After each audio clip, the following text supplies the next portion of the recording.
Hello, everyone, and welcome back to another session of Dusks of the Past. Last session, Yay! the party arrived at Orolungra, and after making it through varying trials, they managed to arrive inside, and some various things that went along with that. Now, we're going to start this session by jumping into the past, which I think we haven't done for a little bit of a while, but here we go. Zephyrus. Hello. The past several weeks have become a series of skirmishes for you, fighting in the Greywood in the far north of Under. A fleet of undead soldiers led by a few living from Karnath crossed over and has been attempting to invade here. So far, we've managed to keep them contained to the coast, and they haven't made it past the Greywood. But it's been a grueling series of fights, right, in this area. As you are right now, you are running through the Greywood, the tall trees rising up around you, their bark, a color that earns the woods their name, a dark gray color. This time of year, your breath is misting out in front of you, and fog snakes its way through the trees. Soldiers all around you advance with you towards your target, which you can see off in the distance. Hear the clank of metal as undead soldiers move forward in uncanny coordination. So, Zephyrus, what is your process looking like here? Hmm. Oh, I probably want to get the drop on them. Um, do they? Does it just seem like they're patrolling or just advancing? Like, do they know that we're here? They're just advancing around the trees. It's hard to tell with undead. Hmm. You've been doing this every day. They've just sent forth a group and you've pushed them back. Yeah. Hmm. I'll probably lead. Um, probably lead the squad kind of like around them and maybe try to attack from behind if that's possible. Probably turns to like the people behind him and just like does a few like hand signals, trying to like convey the plan. The rest of your squad nods to you and you break off moving around to the side, trying to find where the edge of this group is. And when you do, you can see that they're not really looking to the side, they're looking straight forward. By the time you get around, you can already see flashes of light from where spells are being cast off in the front, and you can start to hear the clashing and yelling of soldiers met by the uncanny silence of the undead. These soldiers are standing there and they have armor that is well kept. Some of them still have skin on their bones, others do not. A lot of it that is there is frozen and there's frost that's crystallized over their faces. Hmm.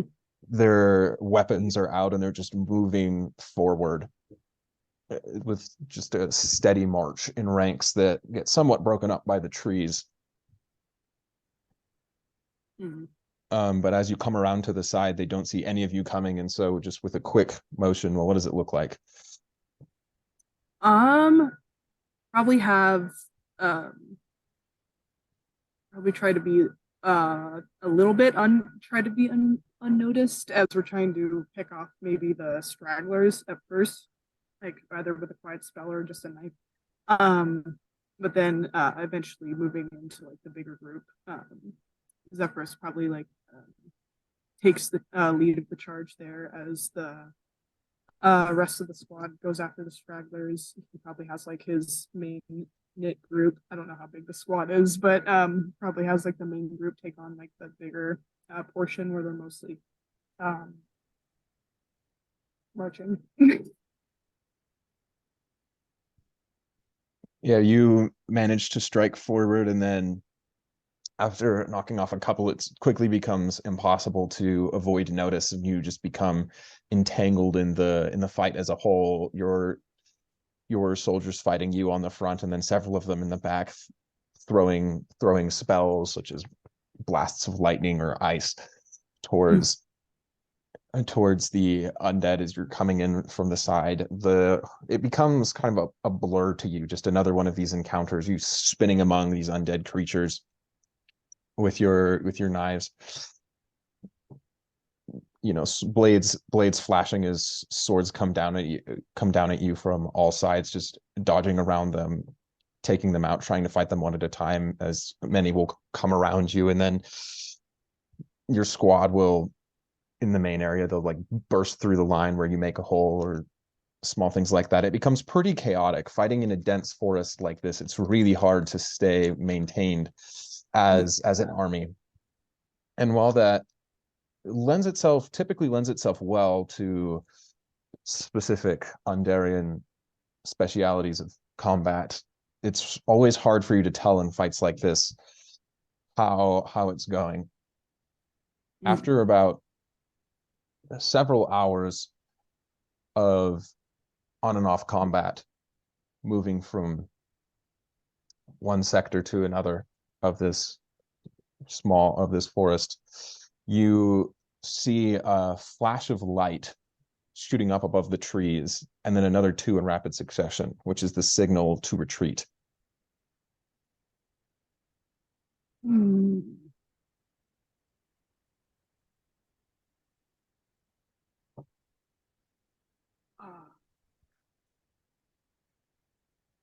Does it seem like things are going well? Or that how is the squad looking? From where your squad is on the edge here, they seem to be haggard, like they're actively engaged in a group. Like your squad encompasses about 50 total, and right now they're engaged in a group of undead that's probably about that size, and then there's a further group on the way on the outside, like further in, but you've been kind of taking the groups that have gotten separated off and just trying to pick them off from the outside so they can't wrap around. And it seems like it's not necessarily like you're not doing the best, you're not having the most successful combat you say you'd ever had, but it seems like you're still doing all right. You're not sure about the main army though.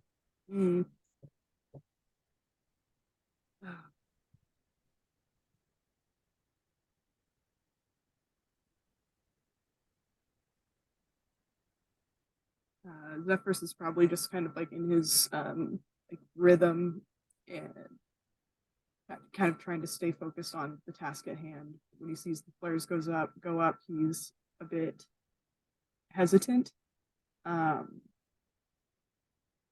Looking around.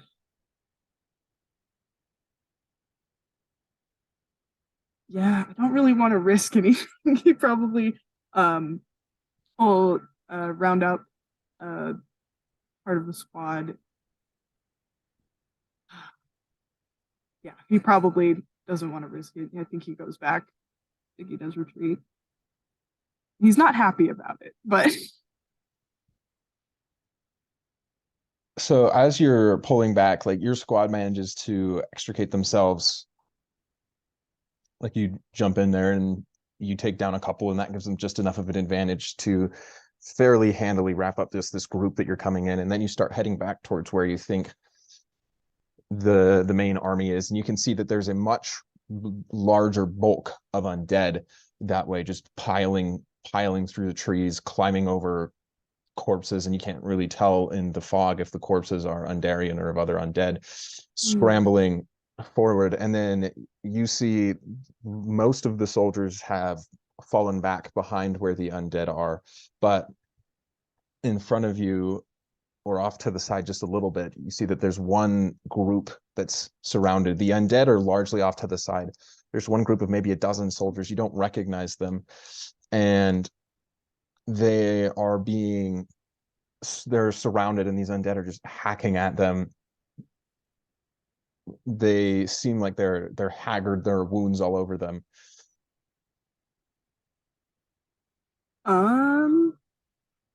he stops probably, and maybe yells back to his squad, wait, and then points at the group and probably he's like,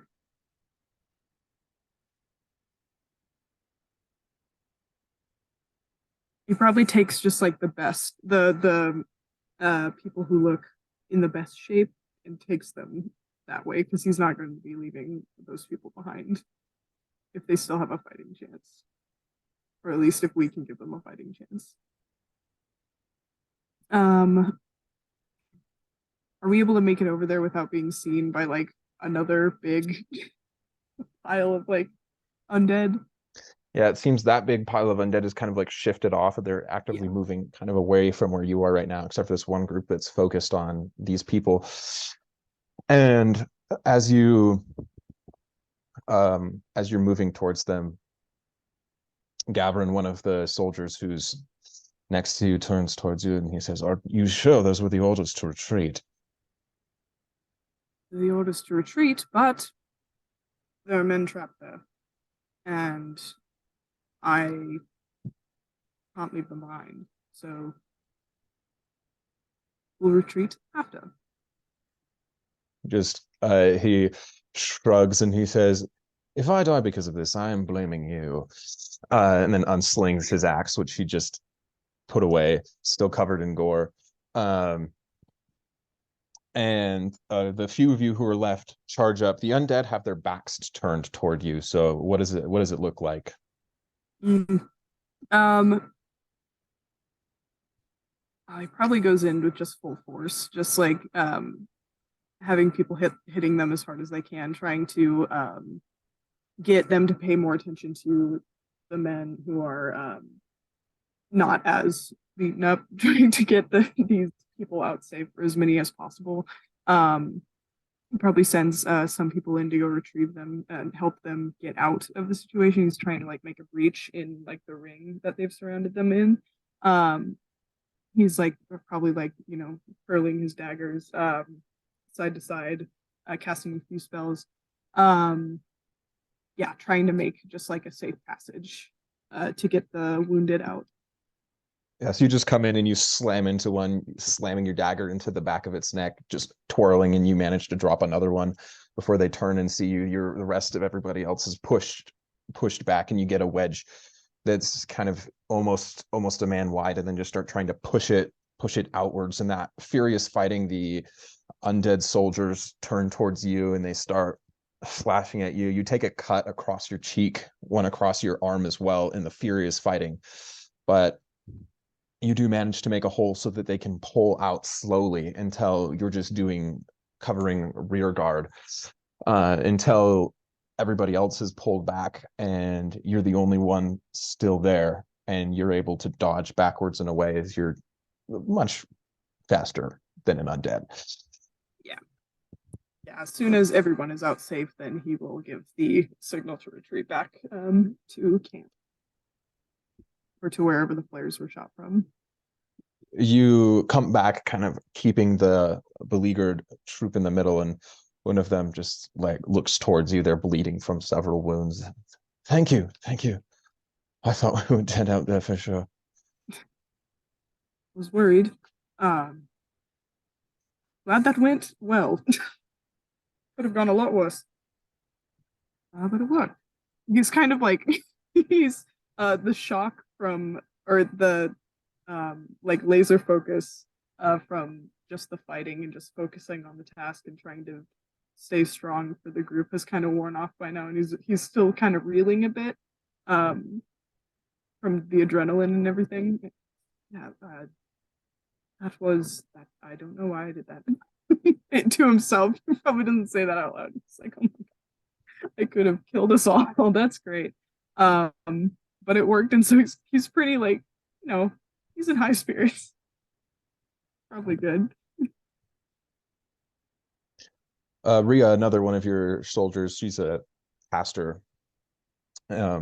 She comes up to you and she says,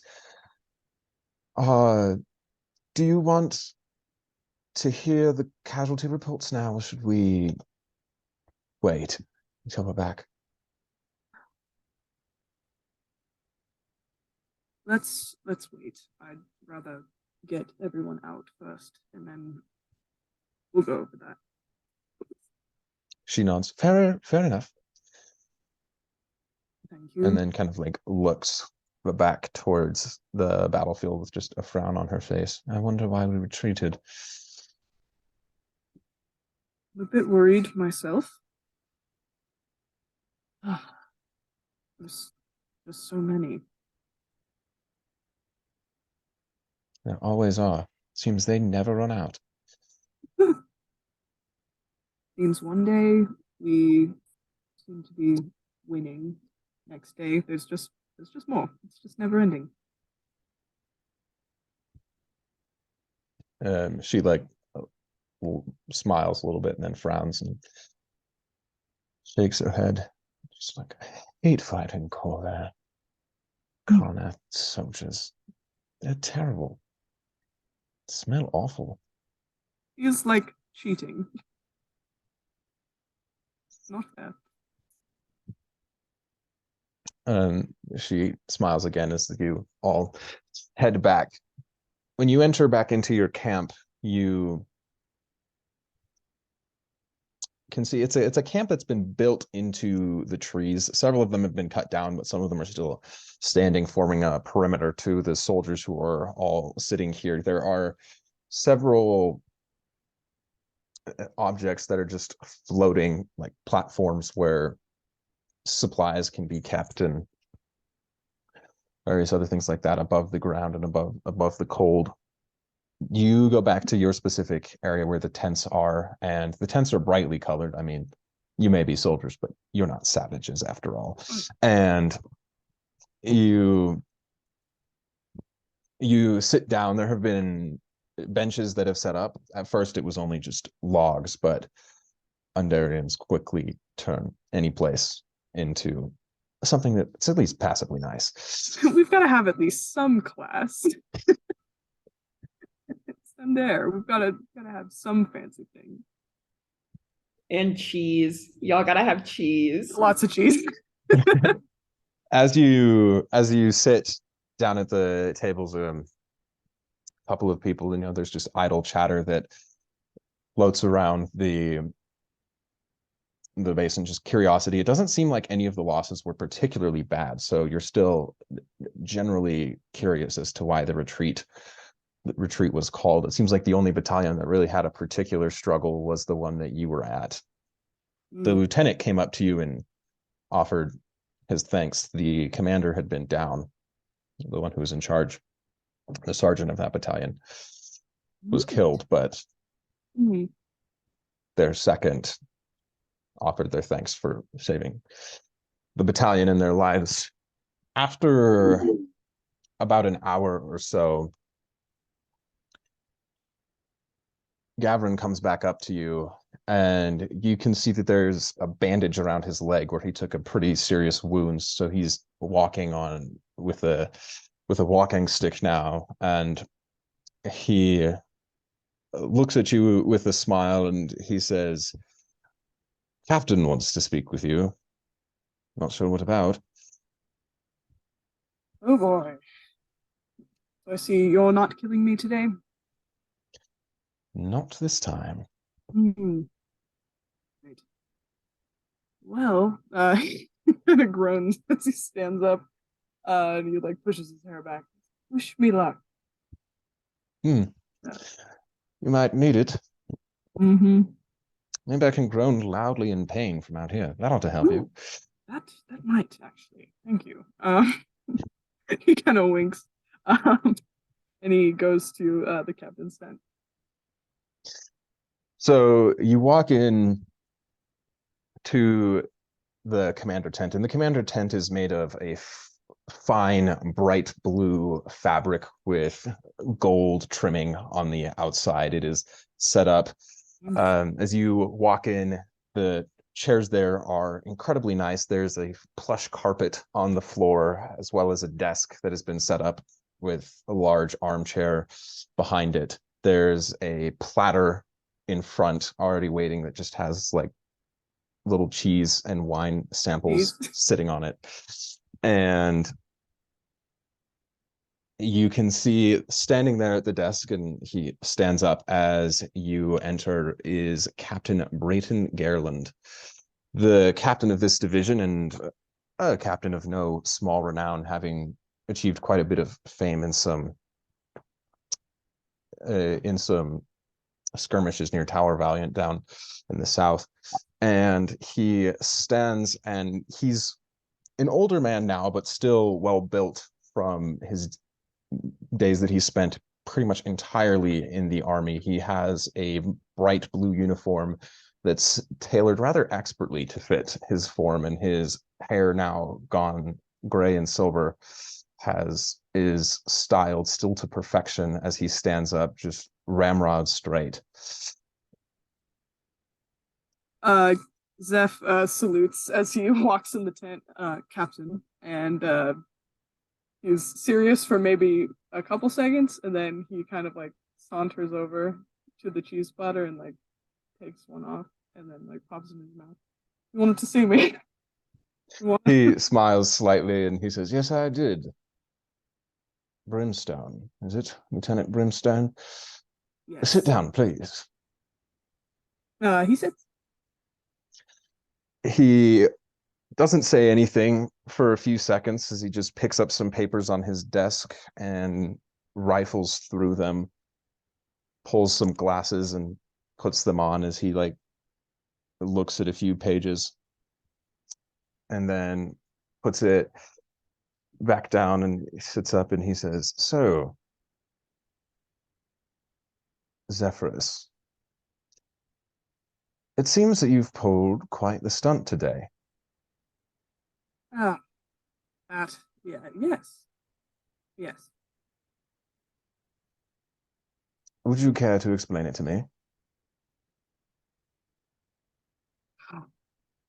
I saw the signal to retreat, and I was going to, but then there was another squadron who were surrounded, and I assessed the situation, and I made a calculated decision, and it worked.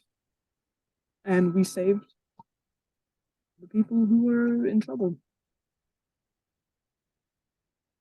He nods and he says, "You did. And if I'm reading these correctly, this is the 7th time you've done something along this nature?" Yes.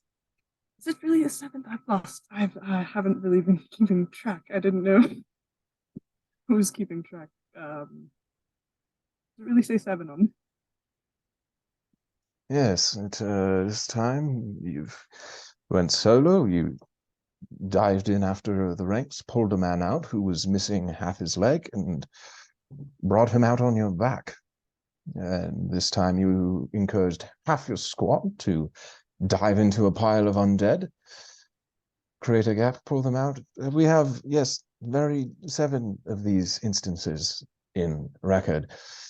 And he puts it down and then pulls his glasses off and folds them, and he says, "Now, that kind of behavior is commendable, maybe perhaps even heroic in nature, but it does not belong on a standard battlefield."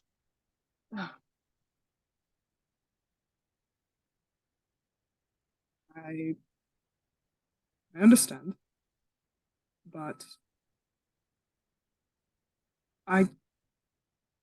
you do understand why I did it. I had to. They would have died if not. I understand the need. Something that you need to understand is that when one looks at an entire army, there is a much bigger picture than the small portion any individual soldier can see on the battlefield. That is why command is necessary.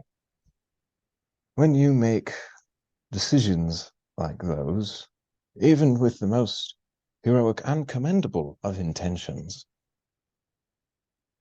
you can end up costing many more lives than you end up saving. Maneuvers like these, while surprisingly successful so far, oftentimes get entire squads killed.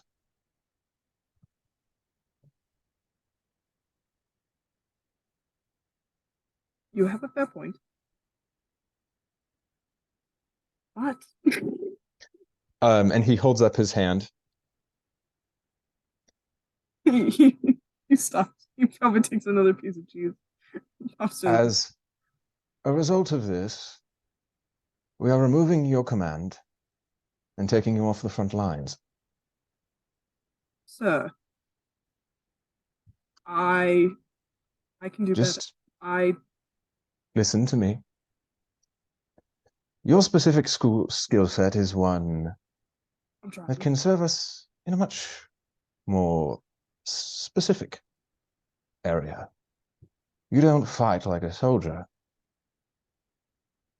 which means we don't need you on the front lines. Now, don't misinterpret me. That doesn't mean we don't need you. Your services will do great work in Undair. We are reassigning you. So, You see, there's been a new colonel in the army who has crept up to fame rather recently. You may have heard of his name. Morlin, Colonel Morlin. have I heard of his name before? You've heard vague rumors of a colonel who's been coming up. I mean, this far up north, you don't really get news until like a month or two after it's happened. Oh, interesting. That's the Kalishtar colonel that risen up the ranks quite quickly, hasn't he? Yes, indeed. And as such, he's also acquired, well, fame on the battlefield on our side is infamy on the other, which comes with many enemies. And when one rises in the ranks, well, that's never something to keep one safe. So I have petitioned for you to become a bodyguard. Oh, I petitioned several weeks ago, and that petition has been granted. As of tomorrow, you will report. I suggest you pack your things. tomorrow. Right. Wow. Interesting. Sir, thank you. Thank you, sir. I will. He nods and then he reaches out his hand towards you, standing up. He shakes it. And then salutes again. It's been an honor. It has been an honor to serve with you. You've managed to pull off several maneuvers I would have called difficult to impossible on the battlefield. I hope you continue to do so in your own unique ways, in a position that allows you to do so. Thank you. Try not to miss me too much. He probably strolls out of the tent with the biggest grin on his face. Probably strolls past his squad member, and he's like, Like they look at you, and Gavrin is like, you have a much happier expression on your face than people typically do after getting a talking to with the captain. What happened? well, went better than expected. And I I took a sword in the leg for you today. I expect you not to be cagey with me. I appreciate it so much, Kevin. I really do. I got promoted. I wouldn't say promoted. That's not reassigned is a better word, but I was held in high. Like to a backwater somewhere? Or No. reassigned can mean a lot of things. No, Usually getting actually. reassigned isn't good. I will have you know that I was praised highly by my dear captain. I was praised highly and told that I did a wonderful job today. He's lying through his teeth.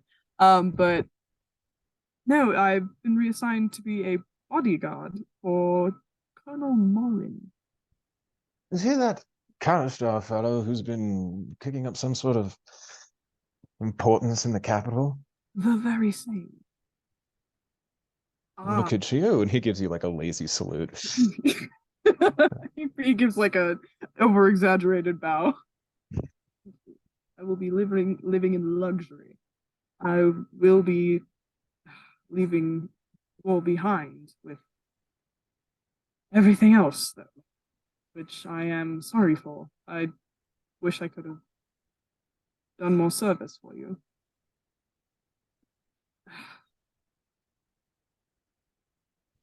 I just like snorts and he says, "You did plenty, and I'm sure we'll enjoy taking all of the fun, fighting undead in a half frozen and corpse-like of a forest, honestly." Oh, yes. Surely. Well, guess I'm Now, and he like gestures, "If it's your last day, and the rest of the squad is kind of like settled in, you ought to have some cheese with us.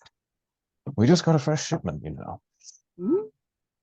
I would enjoy that very much. There's wine to go with it. You'd use a drink after today. He shrugs, "Only the rationed amount, unfortunate little, but it will do."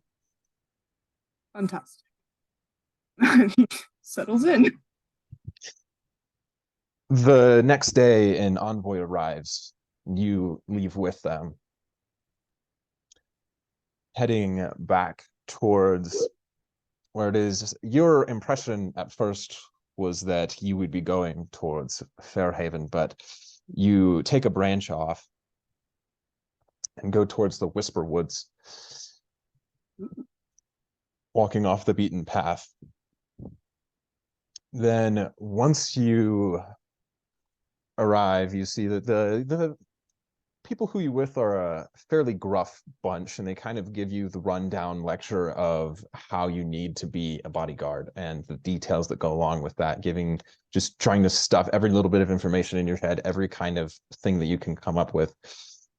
When this carriage finally stops,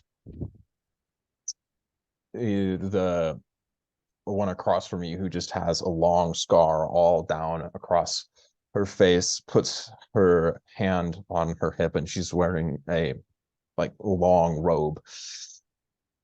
She's a wand singer of some renote, you hear, but you've never actually heard of her name. And she says, "You're about to meet your charge. Now, when discussing with those who you are in charge of protecting, you're going to want to immediately find out, as fast as you can, what their tendencies are and who is likely to kill them, so you can prepare yourself to defend them. Right. Now, off with you.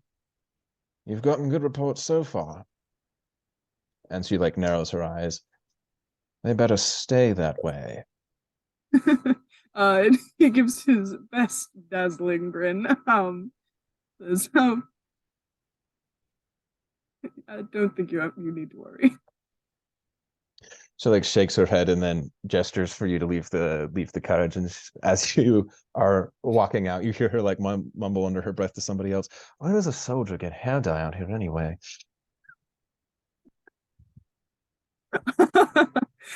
He redid it before he left. Gotta have class. He's gotta look snazzy. Yeah. Cool. So you walk out and you can see that in this area that's seemingly in the middle of nowhere, just a small clearing in the woods, is a tent that has been set up. There's maybe a group of 20 people milling about, and as you see walking out of the tent, there is a man that looks surprisingly young. He's fairly tall, and the first thing that you notice is that he has striking white hair that flows down and curls to just below his shoulders. He has dark skin and a face that seems almost too perfect to be really immortal at all. His eyes are two different colors. One is a bright blue and the other deep green. He's wearing a mix between a uniform and a robe, which is fairly standard, as it is encouraged in Undair to take liberties with your uniform. And it has patterns of stars and a few moons stitched on it as well. And it's a blue color. As he looks at you, he smiles, and that smile illuminates that there are almost like sparkles beneath his eyes somehow. And he walks up and he says, "Would you be one of the men who are from the Envoy? The people who are supposed to protect me?" Zephyrus is like short circuiting for like a half second. His brain does not work for a hot second. Uh yes. Yes, I am here for yes, that. It's me. Hi. Ah, you have the charisma of an expert bodyguard. Now, what might your name be? Uh Zephyrus. Zephyrus. And he holds out his hand. I'm Morin. Lauren. A pleasure. And he shakes it. It's good to make your acquaintance. Now, come, and he gestures you towards the tent. We have work to be about. And that's where we will jump back in. Yes. Heart emoji, heart emoji, heart emoji, heart emoji, heart emoji, heart emoji, heart emoji, heart emoji. I love him. Div, as this snake's vision fades in and out, the eyes all of a sudden clarify into a single color, and she says, "It appears that I have found her. She is in the jungle, not far from here. Perhaps 3 days travel." In what direction? Let me check my map so that I tell you that accurately. She East, tells you, let's see, so maybe east, east, east, east, east. South. Don't be recalcitrant. Precisely 75 degrees northwest. she is south of you right now. Dang it. And if you go back to the river, she's about 3 days downriver. Okay. Everybody remember that. Take notes. And then the oracle says, "Assuming she does not move, I am unsure of what path she will currently take."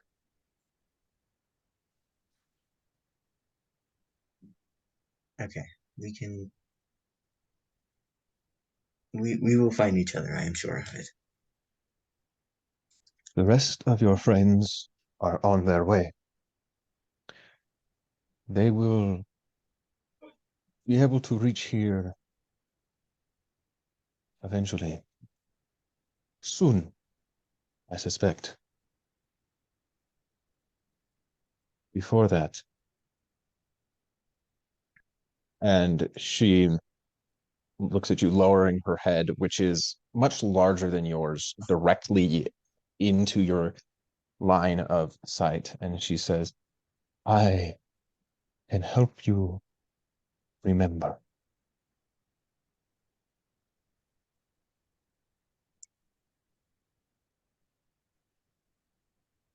You you can? I can clear the pathways that have been blocked.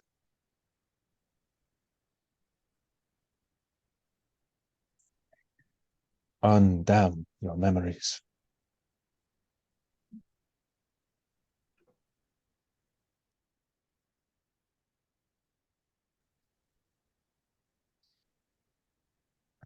Div uh grips his medallion tighter. Um he says, um show me, please. She leans forward until her forehead touches yours, and you blink. And for a second, you're nowhere. Then you feel a crushing weight on your back, pinning you to the ground. As you look, you blink your eyes as the world shifts into focus, and you can actually see a scene of ash and fire. Next to you, you can see Jasper ripped in half.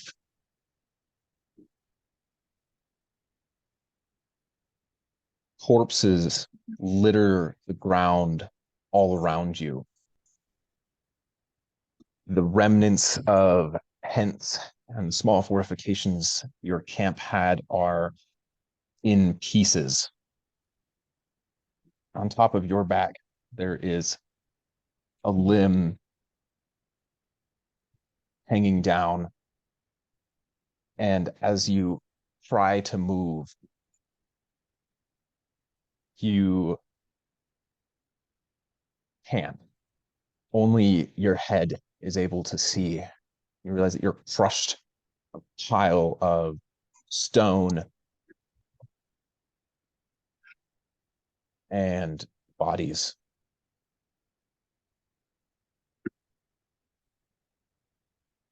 You can see Mac and Alan lying, their skulls crushed in, surrounded in a pile of what looks to be rotting corpses. Myra is out near the edge, her back filled with arrows. Hero's face is missing.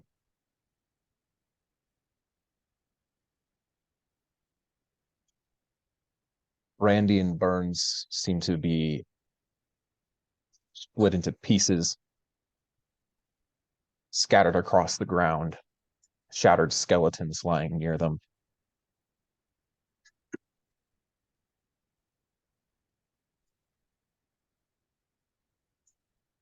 Ren is lying nearby them, collapsed over what's left of Randy's head. Gaping wound across their back. And you can see that in the center of this chaotic battlefield in front of you, Petra stands, her armor covered in blood and gore, face streaked with dirt and ash, her hair back in a ponytail, messy, over the corpse of Jacob, unable to do anything, it seems, as she stands, tears streaming down her face. She looks at you, and you can see her eyes widen, seeming shocked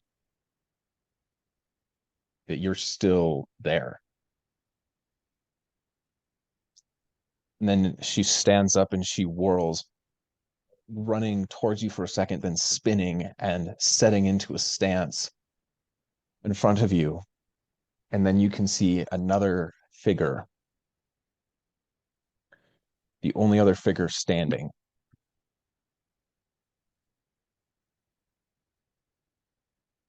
Across from Tetra. He is wearing a long, tattered robe, along with a staff of twisted wood that ends in a skull with an upside-down triangle. On his head, there is an elaborate helmet that has almost horns made out of bone coming outwards, and then in the center are long spines going straight upwards. All of it appears to be made out of bone. His robe, you can see that the skin is stretched tight around the bone, leaving gaps in between the ribs. And in his face, the flesh is stretched tight. There are holes in the cheeks. There's no nose or eyes. Instead, there are just two pricks of malevolent red light. As this creature walks calmly through this field of corpses, it opens its mouth towards Tetra, and it says, "You thought that you could resist me. Mortals are always such fools. You never had any chance of stopping me. And now, because you wouldn't give me what I want,"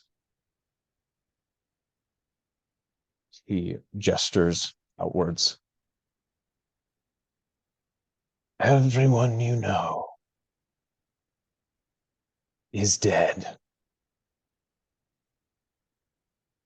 And she settles into a stance, her teeth grit. And she says, "Not everyone. Not yet. You will not take anyone else from me." And he walks slowly forward towards her.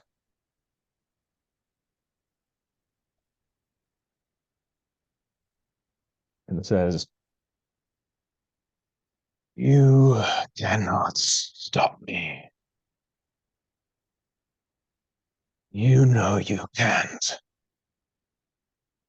Just give me what I want, and one of you can walk away."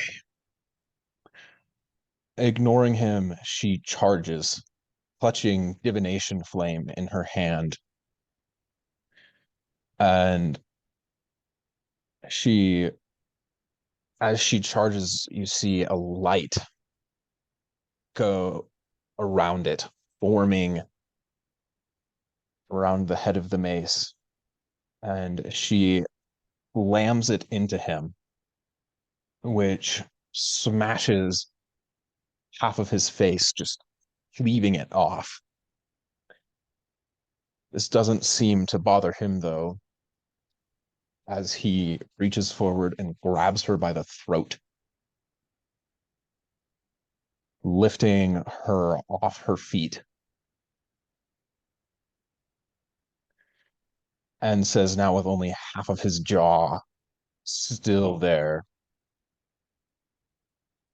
"You never had any chance." And then with a word that vibrates with power radiating through this entire clearing, your soul seems to cringe at the word. He whispers it right next to her, and he just says, "Ah." And in his grip, she turns towards you, her eyes wide. You watch as they turn to a purple smoke, black lines spreading out from her eyes across her entire body as he tosses it to the side in a limp heap. Then he walks slowly towards you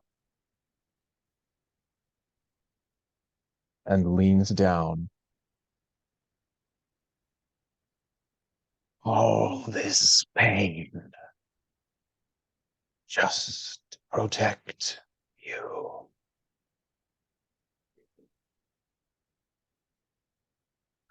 And then he reaches forward. You can see that his nails are elongated, almost bone, just with a small bit of skin that's stretched across his hands. And with both of his hands, he grabs your eyes, glass around the outside, and then pulls. As your vision goes red, you can hear a crack in your face. Lava becomes the only thing that you can see. And the last thing that you hear before you wake up in a land full of mist, mystery, is, "These should give me what I need."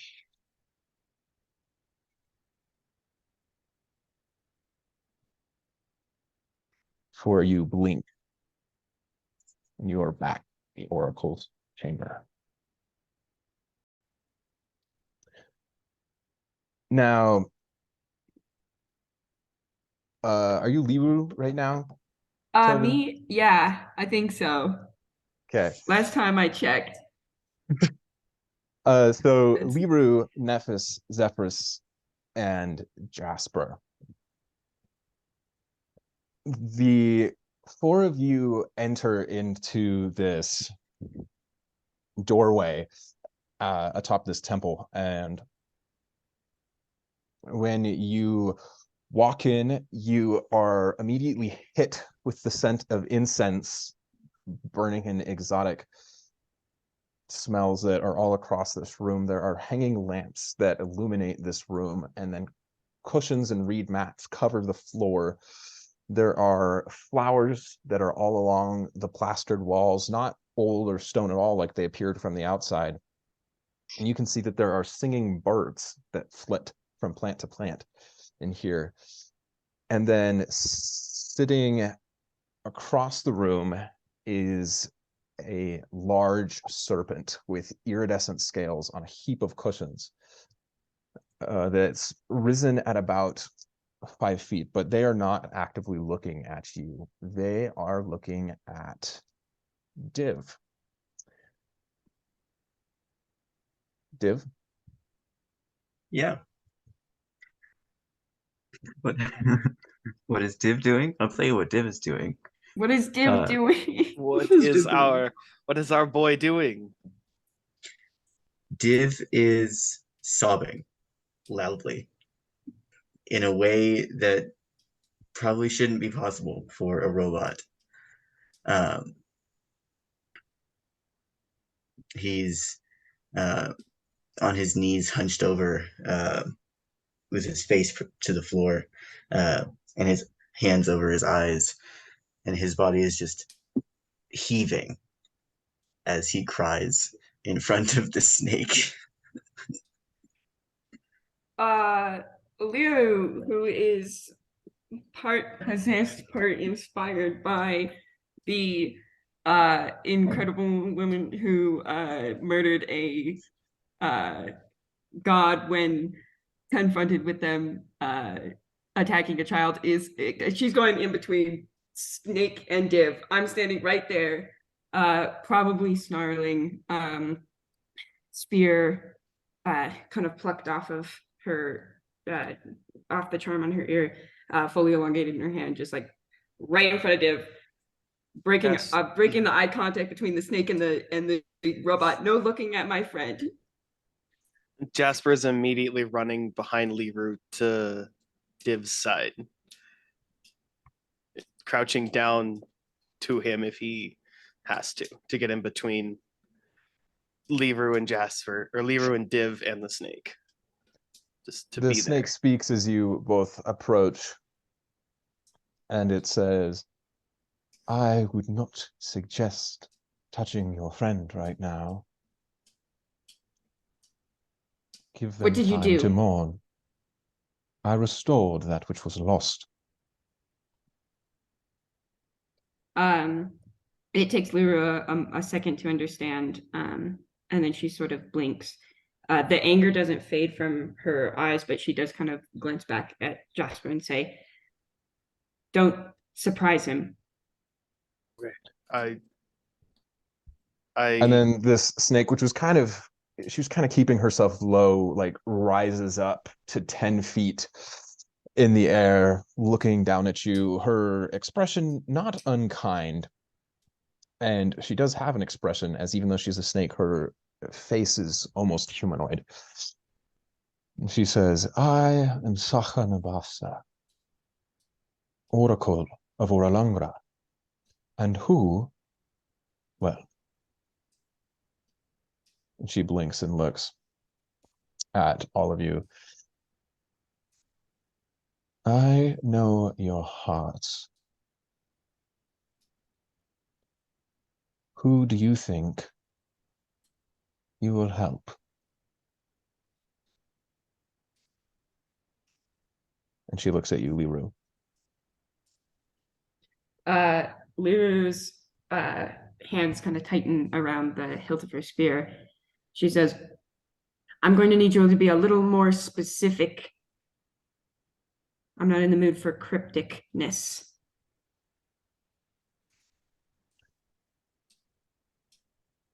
You are many. Unfortunately.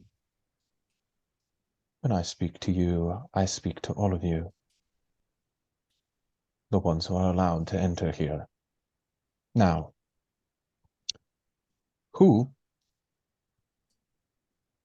are you here for?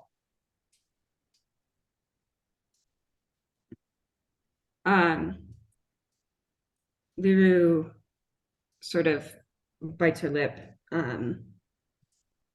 She glances down at the spear and sighs. She says, the end of the world, probably. I think the side that wants to make it happen. The snake nods her head, and she says, that is very well. Right now,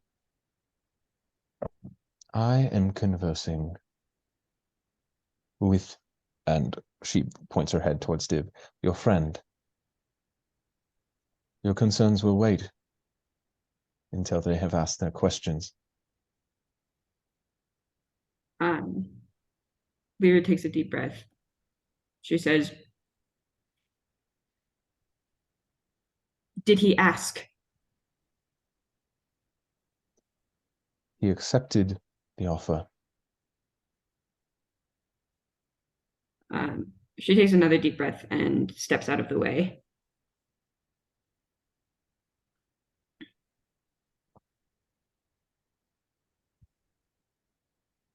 She settles back down somewhat and then just sits looking at Div, not saying anything else. That's a really big angry sock. Or whatever their name is. Sock in a basket? Is that what that was? I like elbow Jasper. Quiet. Sorry.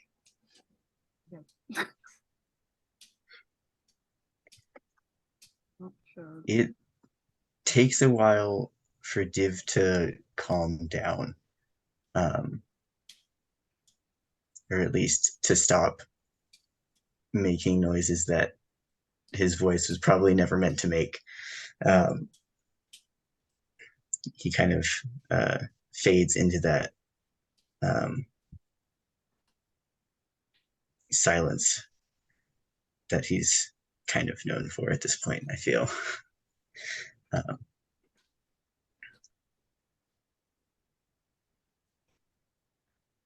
then he takes a deep breath and slowly kind of heaves himself back up.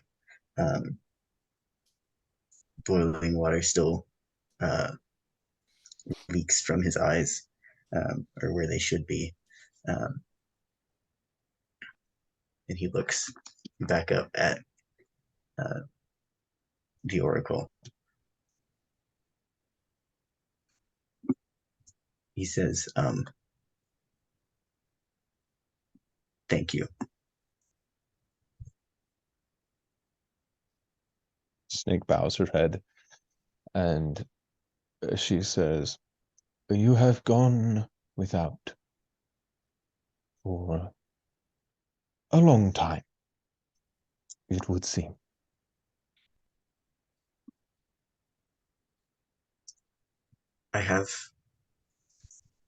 I spent a lot of time searching.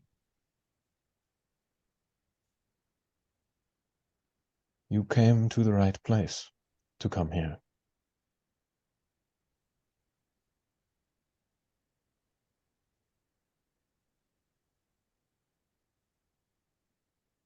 It is difficult. And what you've been searching for so long is, I'm sure, less than what you hoped.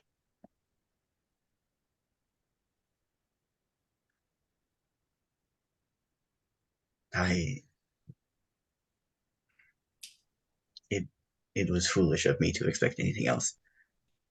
I suppose I should have known. I find that hope is never a foolish emotion, even when it is in vain.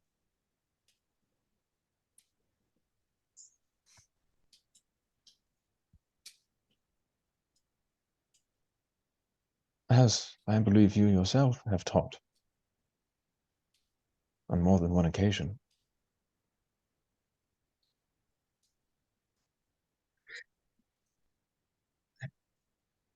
I do try to, yes.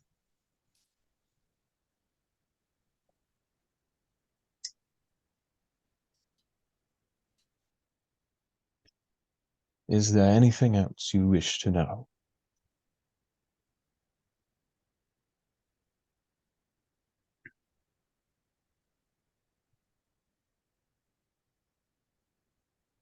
How he kind of pauses. It doesn't seem like he knows that anybody else is there. His demeanor kind of changes for a second from this, like his usual more passive, gentle self into something a bit more angry. There's sparks in his eyes and kind of flames that seep from the plates in his scales. And he looks up and he says, "How do I kill a lich?" She leans back and she says, "That depends on the lich. You need to find and destroy their phylactery. If you do not, they will constantly be reborn.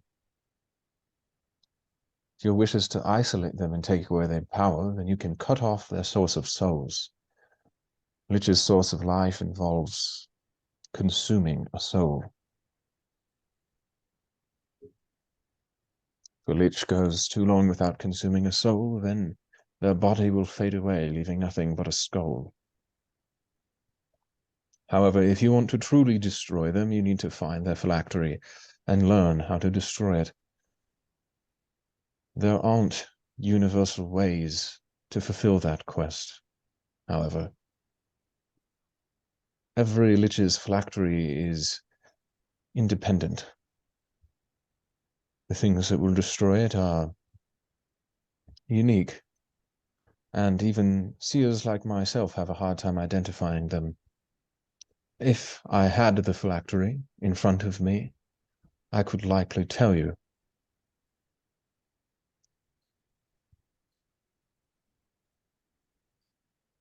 And her eyes kind of flick towards, but she doesn't say anything. Lyra is standing at the edge of the room, like fully backed up against the edge of the room at this point.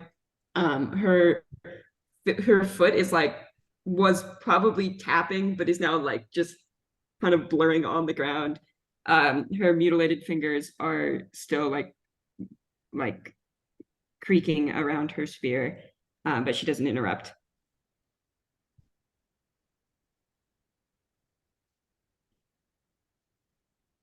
Div thinks for a second, his head tilts back down, and he says,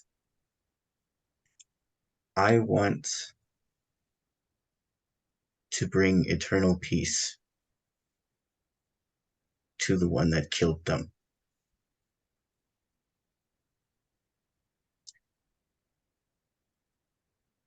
If I could find its phylactery and bring it to you, could you help me?"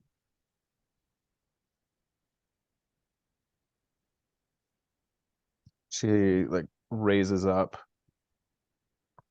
and looks down.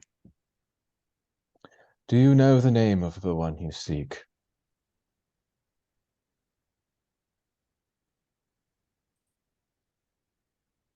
I don't think I do. I'm assuming I don't. I don't, yeah. No, I don't, but I know his face. Its face. Describe it to me.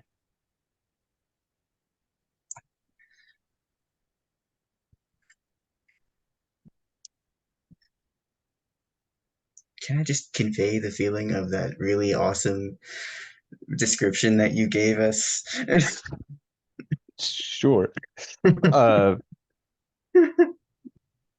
She nods her head again and says, "That will be no easy task. The one you seek is incredibly skillful." She raises her head and her eyes just like rapidly change colors again.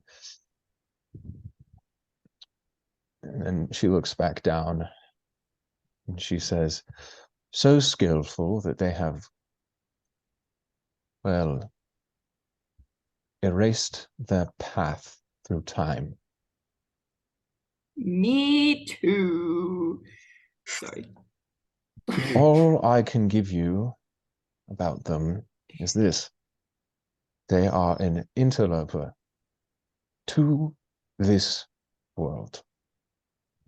They do not come from here. Strange. That is nearly impossible to do.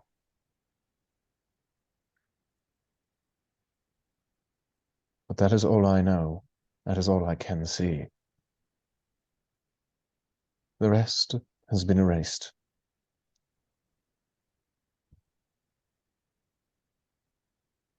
I see. Thank you regardless.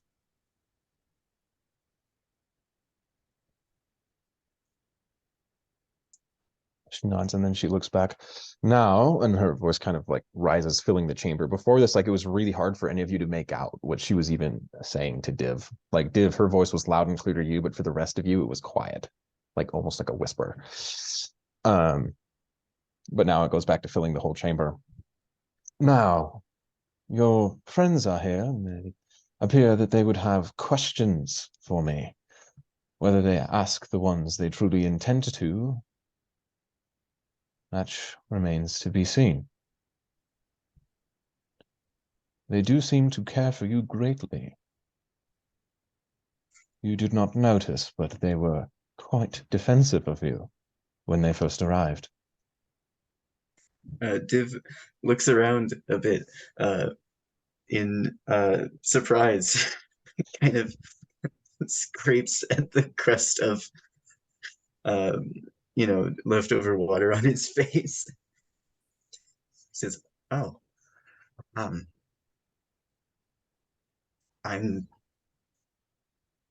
glad they made it safe."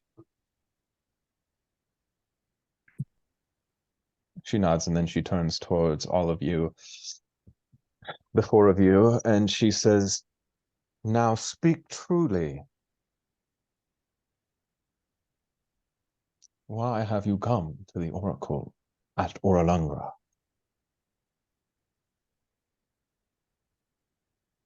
Liru takes a step forward.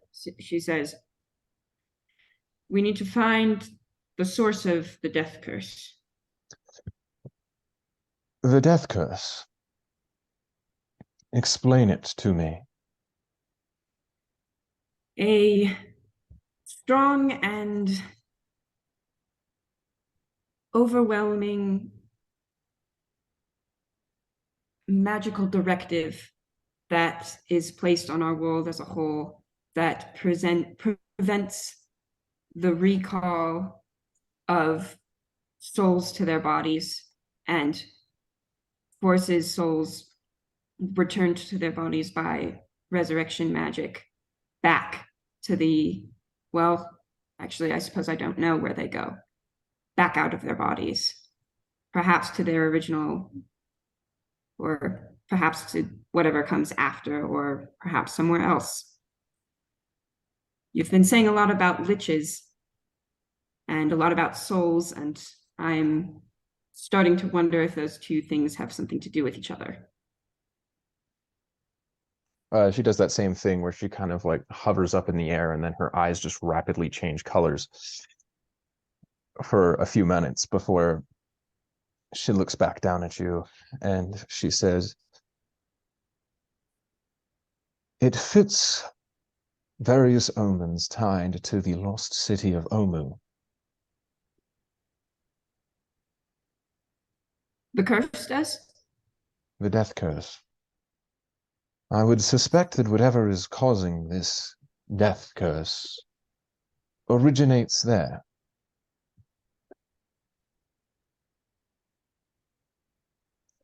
Do you The city know? is hidden behind the Valley of Lostonna and in between the Valley of Lostonna and the peaks of flame far south of here.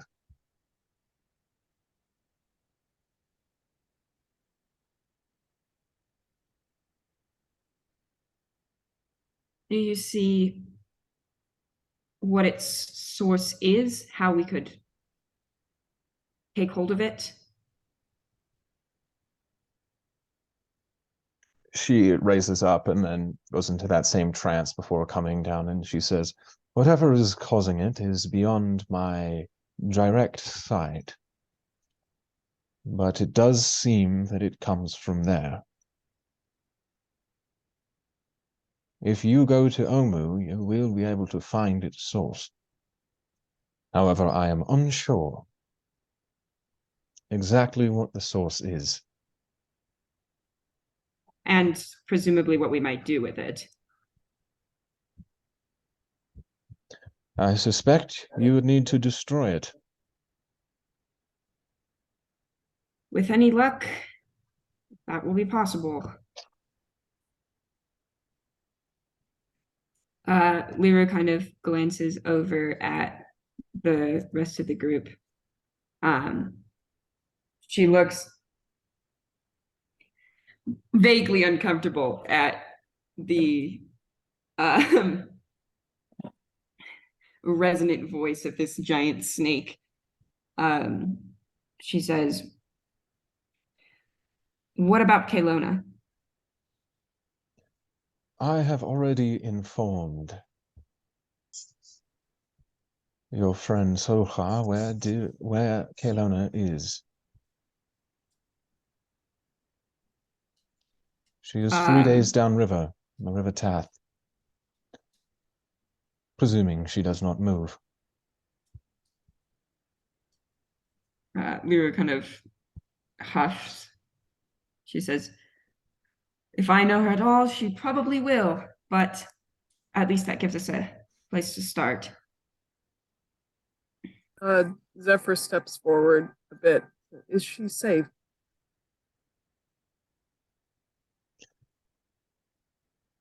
That is a difficult question to answer. Safer now than she was before, but in much more pain, a sort I find hard to identify. Her image is blurred by something.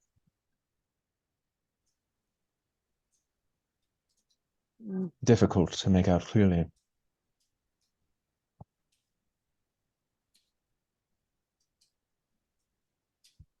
Oh, It takes powerful magic to hide from my sight.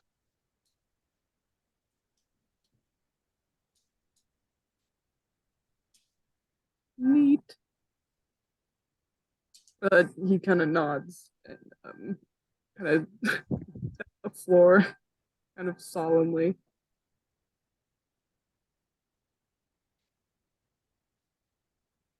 Talking about Caylona, Oh yeah, let's.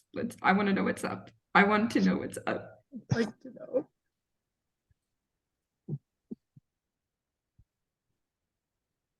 Caylona, after several hours, the forest grows dark around you, and you begin to actually feel the rain on your skin that must have been there for hours. Mhm. It's strange to feel warmth, even though it doesn't really penetrate. Yeah, for sure. Uh, so she's kind of like checking back into reality. And mind you, she's still like laying on slash holding this. It's not really even a body anymore because it's just in pieces, but it is a body. And she is trying to come to herself because mentally she knows that she's moved on from this in the past and that she's done it before, she can do it again. It's just reopened such a deep wound that she doesn't know what to do.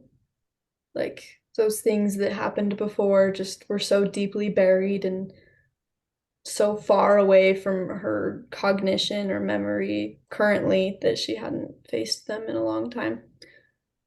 And so she reaches out to oh my goodness, I can't remember her name or their name. Connie. Connie, yes, thank you. Yeah, no She problem. reaches out to Connie just like for support slash direction because at this point her brain is just mush. Connie gives you a sense of comfort. They can't really commune with specific words outside of that strange state that you were in. And as they do, they bring up memories of before when it was just the two of you. Things like him smiling and laughing as you threw a dagger for the first time and missed by 20 feet. Yeah. That does make her smile and kind of get her to actually look up.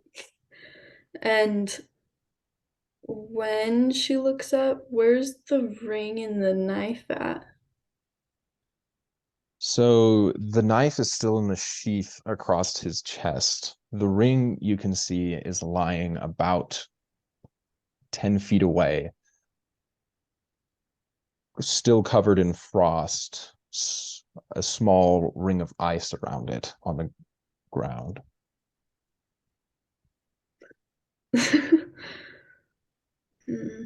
Okay. She's gonna very slowly and with very shaky hands pick up the dagger first. There's a strange like green light that she's pretty used to seeing when she's emotional that's just like flickering on and off across the Ricio's body as it's getting darker. But she just ignores it because it is helpful and she just assumes that it's part of the whole Kalashtar thing and grabs the knife and kind of just looks at it for a second. Is there anything that she would notice specifically about it? So looking at it, this is an incredibly fine blade, and it's not the first time you've seen it. It's one of many that not Luricio, but the other guy would keep on his person. And it has the pommel has a blue gem on it, and the hilt itself has a compass engraved on it, and then the blade is incredibly fine. And as you're holding it, you sense something like there's a magic there that you could connect to if you spent the time. On top of that, the blade seems, even for a knife, just unnaturally light. Yeah. Is there any way she could sense like if that magic is a conscience or if it's just like, you know, an artifact type magic?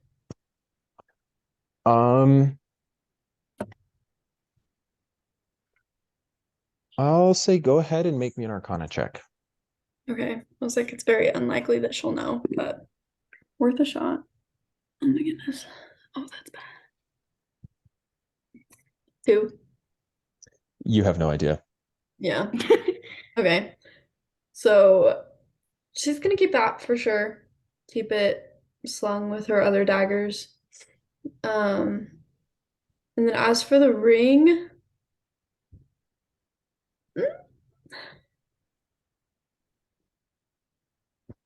there's a lot of things going through her mind with that. One of which being she wants no one else to have it. And because she hates like the voice that was inside of Lauricio's head and the power that took over him, and just the idea of another person not being able to have control over their actions because of the same man that caused her so much misery for most of her life. And she doesn't know why he would be connected to that ring. I'm assuming she's never seen it before, like ever.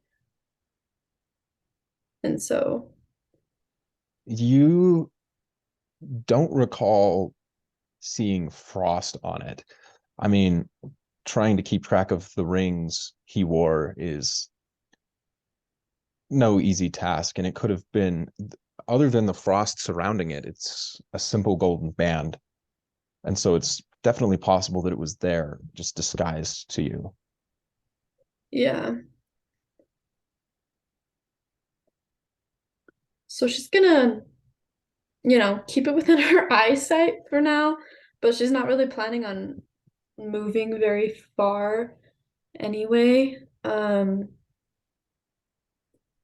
think that she has. Is the ground pretty soft, or is it like really It is very hard? soft. Okay, perfect. So, because of how emotional she is, she's like, if I can't get rid of this ring, then like I need to do something for Lauricio so that he is taken care of, because she never got to really give him a ceremony or a burial the first time that he died. And so, this is the only thing she can think of. And she just starts digging with her hands, trying to make him a burial spot. In Cholt, that is something that is actually possible to do. Anywhere else, it wouldn't work. But Cholt, being the rain-soaked ground that it is, even though it's grueling and it covers you in dirt, the smell of earth just penetrates all the way through you. You do, after several hours of work, manage to create a shallow grave in the ground.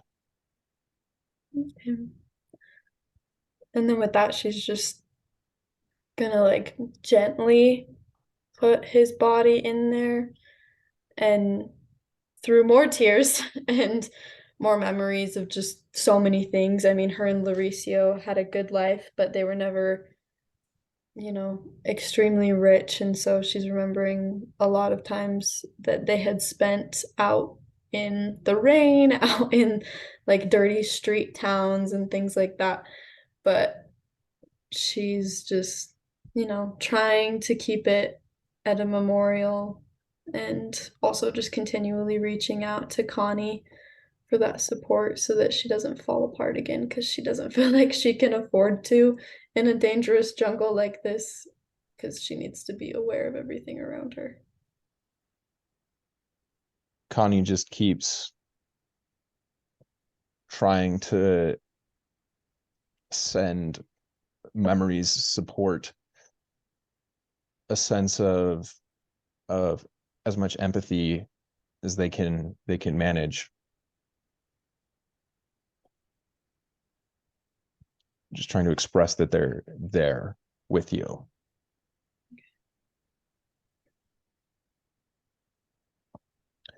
Back to you folks on the pyramid of Orolungra. Yeah, that's us. The clown squad. The clowns. Yay. I could probably come up with a better name. We are kind of a circus because we all just swallowed snakes. So We did do take that. effect. Yeah. I didn't want to. Liru kind of looks down, plays idly with the stubs of her missing fingers. She says to the others, she seems to know a lot, past, present, future, and we can only come here once. Don't let me do all the talking. I have no idea I don't know what to ask yet. Jasper steps up.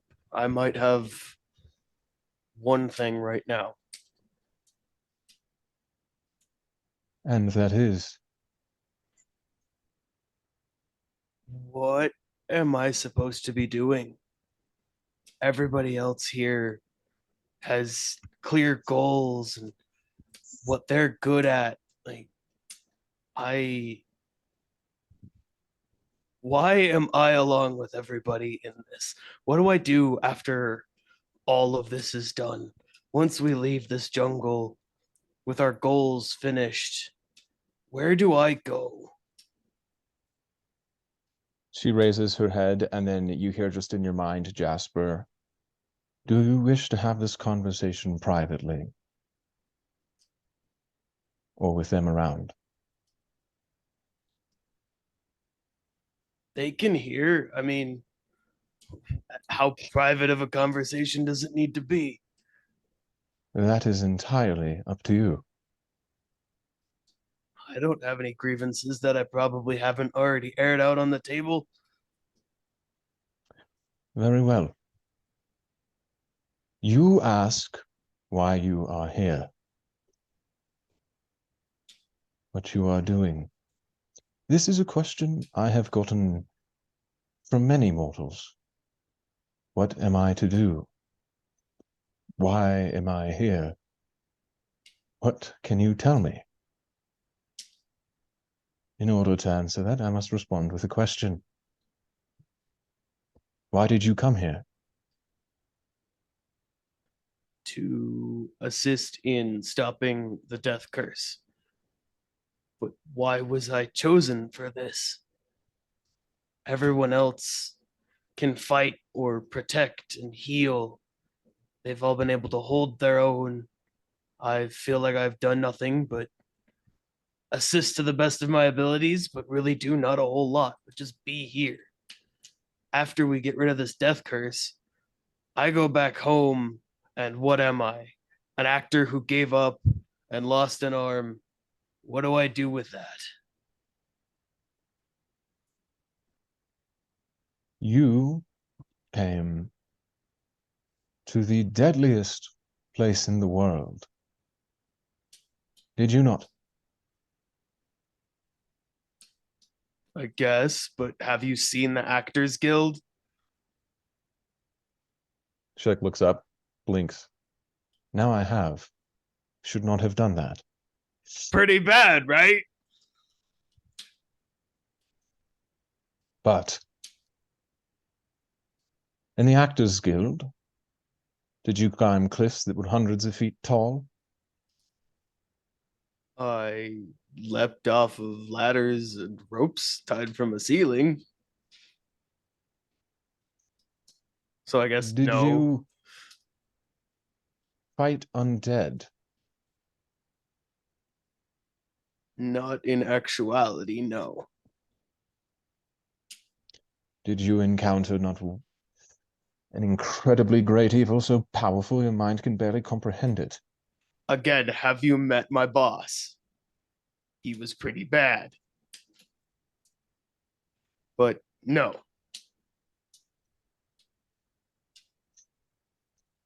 And all you've lost is an arm. A lot of sanity. Lost part of who I am. Sanity is such a strange word. Never been able to understand it. I don't know what it means. I guess the way I see it is your ability to keep your mind tied to what reality truly has to offer. Ah. I'm rather bad at being in reality. I make a habit of not being there. In But the recent weeks, I wish I wasn't.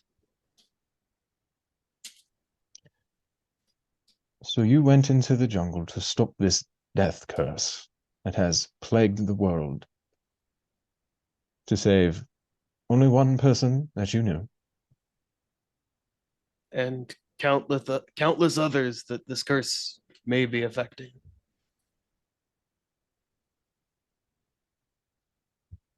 And you still ask yourself who you are. I guess maybe that's why I came into the jungle in the first place. Tell me, what separates the courageous from the coward? Running away when you're scared. That's a coward. Sticking when you're afraid. That's courage. Yet up until that moment of decision, the two are the same. I guess that's true. Destiny is not something set for you by anyone else. Destiny is something, in my thousands of years of experience, that mortals create for themselves by choice. If you are destined to be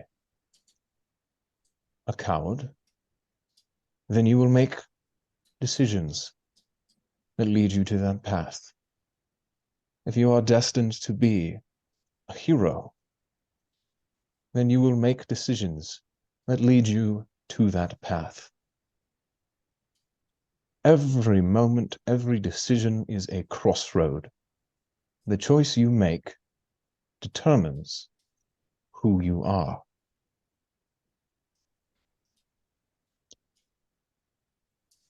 The choice between a hero and a villain, cowardly and the courageous, is often as thin as a razor's edge.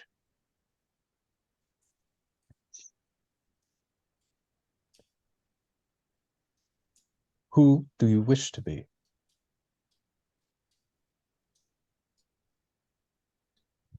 That is a question I have never asked myself. Then I've if always- you wish me to answer it, perhaps you should ask the one who can truly change it.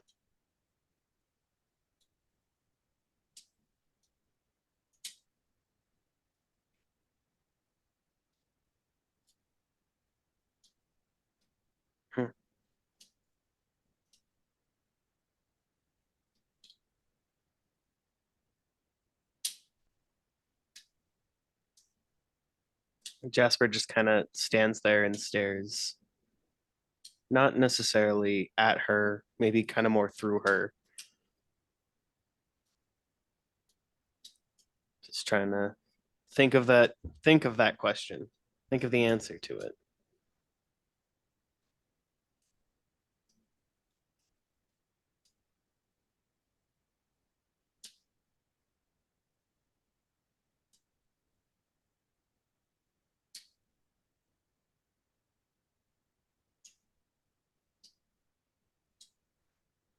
One more thing. And he pulls out that letter that he's been carrying with him the whole time. I have not been courageous enough to open and read this. I don't know what it says. I don't know what it means. I know who it's from, and that's all. I don't know. I know my feelings for them, but I don't know what this letter holds, and I'm scared to open it. I don't think I can open it here, and I don't want to carry it any longer. And he just hands it to, or offers it up to the snake. If you think I need to know what it says, tell me now. If you think I'm better off, just leave it in mystery.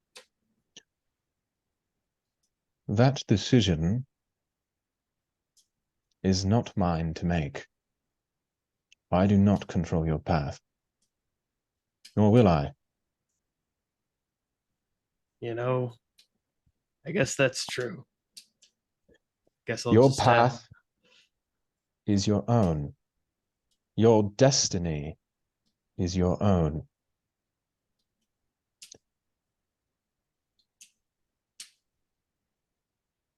Jasper just drops the letter. I guess it'd be better to ask them in person.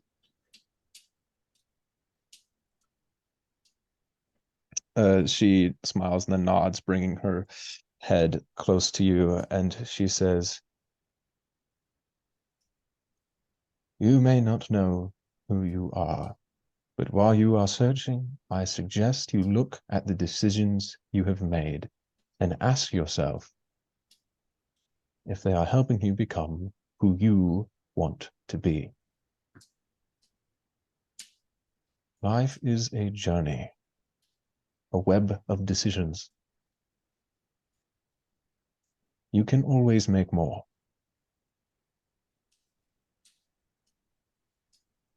All right, Scott, and do I bill you for this therapy session, or does my insurance contact you with this?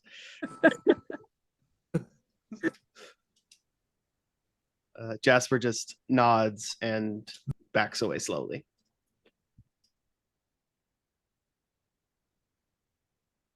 She looks up towards the rest of you. It's a smart snake. It's a real smart snake.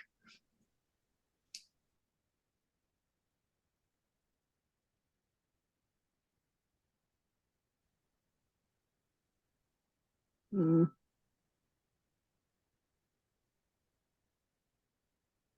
Hmm. I think Zephyrus goes up. Like, hello.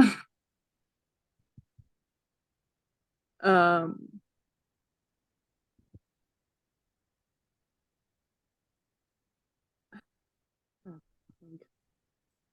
I had it in my brain. It's gone.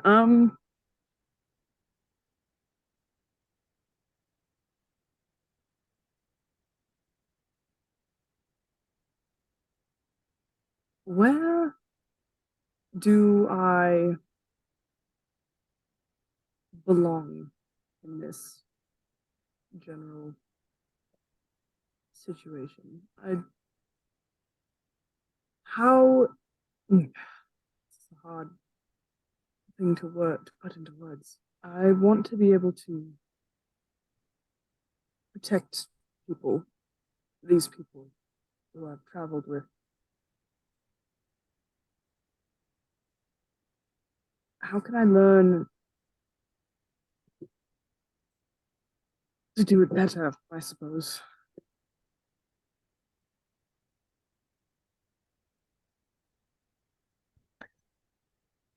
She leans back and says,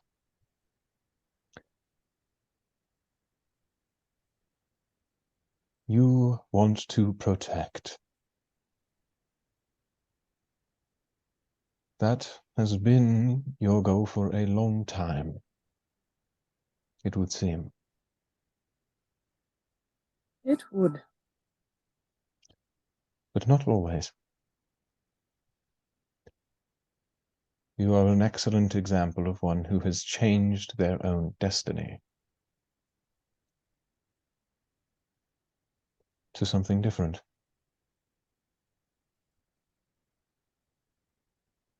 Thank you. I wish I could go back and fix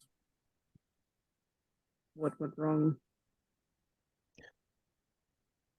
But that is not how fate works. Unfortunately. You can only move in one direction. That is forward.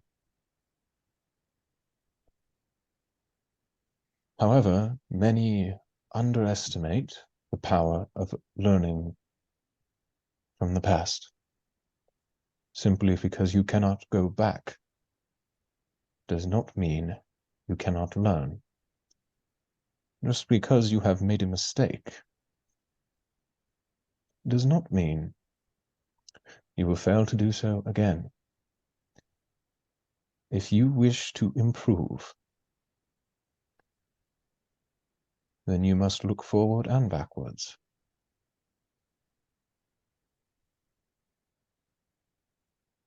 That makes sense. Odd to hear a mortal say that. Usually when I give them that advice, they give me a blank stare. Well, it does. It's starting to get easier, I suppose, for me to understand that.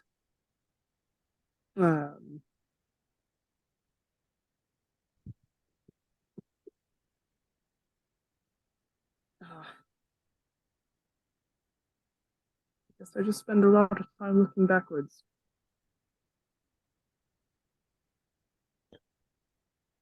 Learn from the past. Hmm. But remember that it is impossible to dwell there. For if you try, you will leave a lot of it empty.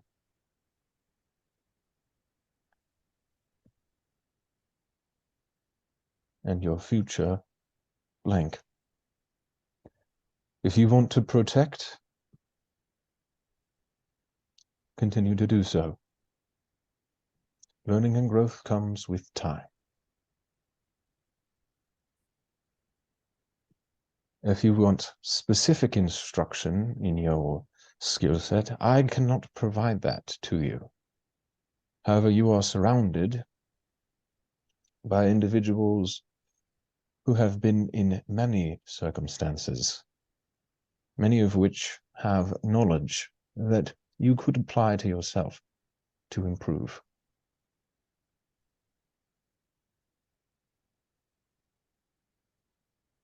Right.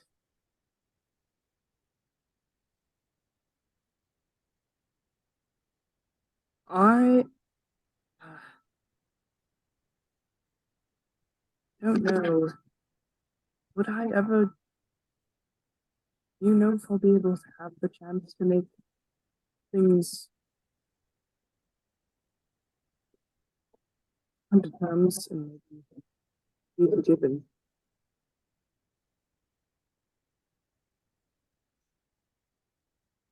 The future is something that I can see, but is never certain. And if it was, I would not share it with you. As I have said, whether it will not, is the matter of choices. Many choices, both on your part and of others.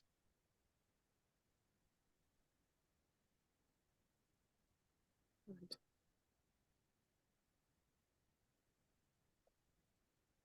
Guess we'll cross that bridge when we get to it.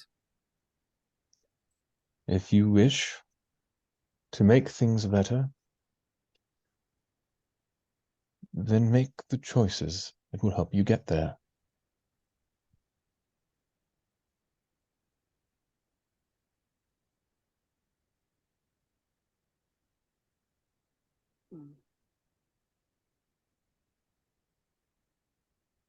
What if I don't have the courage to say what I need to say?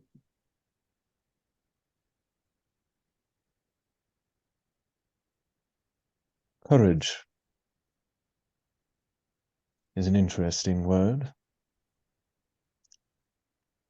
It's my understanding of it, is it cannot be experienced without fear.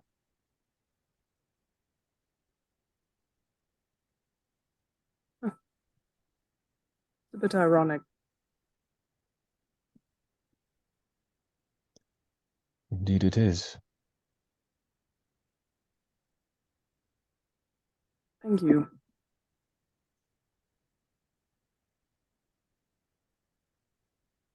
She nods her head. Zephyrus is probably just going to back away. He's looking thoughtful.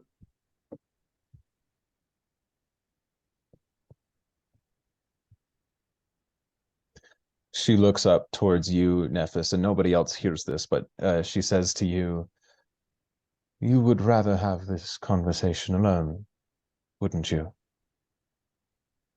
Yes, I would. You blink and everybody else is gone. Same Oh, room. okay. Um, all right. I just have a few things I want to ask, and then I can just, it doesn't have to be long. I don't need anything long. So yes. First, I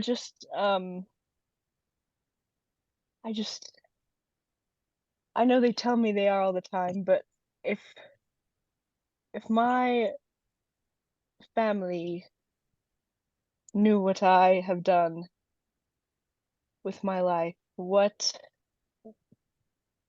would they still be as proud of me as they say they are now?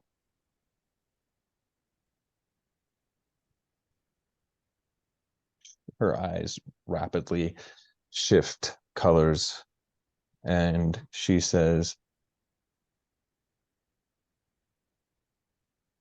I cannot give you an answer for sure.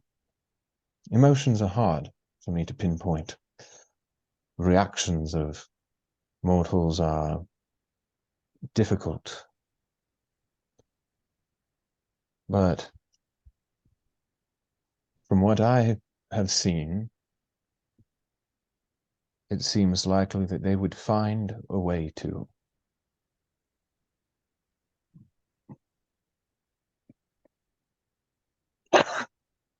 Right. Thank you. I suppose you probably can't answer this from me, from what I can tell from the way you've responded to other people, but should I tell them?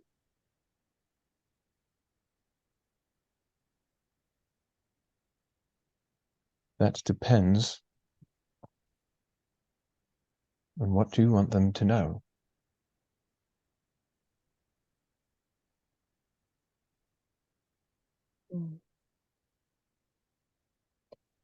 I guess, yeah, that, logically, that's true.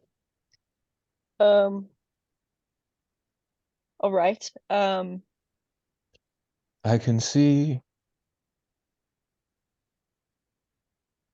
fear there. Oh, for me, fear. I wouldn't call it fear necessarily.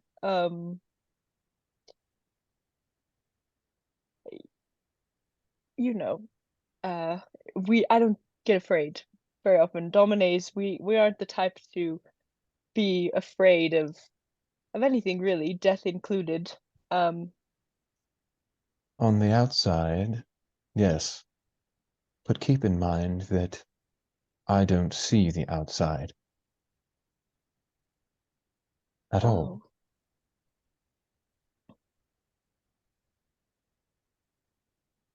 If you were to ask me what you look like, I would not know.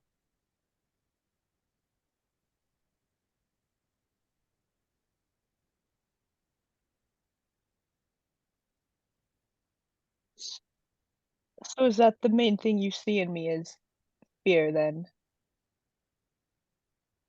I see a lot. Mortals are such complex beings. But when you speak of that, sharing it with your family, that is primarily what I see. Fear takes many forms, few of which are noticeable.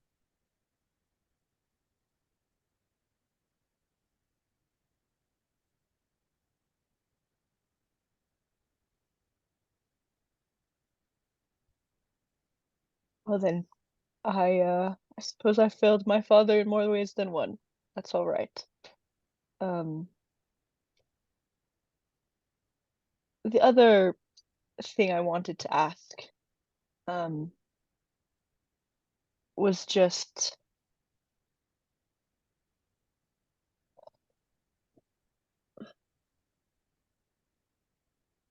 well, is there anything that if Caylona were here, she would have asked, and you think she should know? that I can maybe pass along, though not directly from me, because I'm not going to happen. I might leave a note or something, or have someone else tell her. But is there anything that you think that she should know for what could await her? There are many things I'm sure she would wish to know. However, I cannot share them with anyone else. It is part of how the magic of this place works. If she wishes to receive answers from me, then she will find her way here.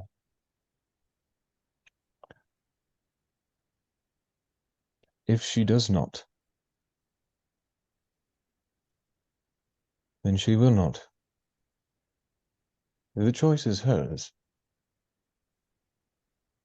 The decisions she makes and the questions she would ask are hers alone. Yes, seems like you've said that a lot today. I feel like that's probably something we should try to remember. I will do my best. I will pass that along to her. How about that? I'll tell her. You may tell her if she wishes to speak with me, then she will. Okay. I will tell her that.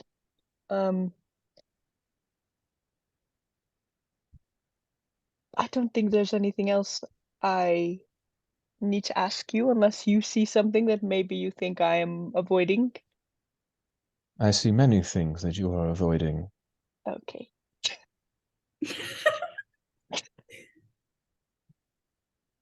But anything of urgency, you know. That depends. You will have to make the choice if you truly want to know. Yes. Okay.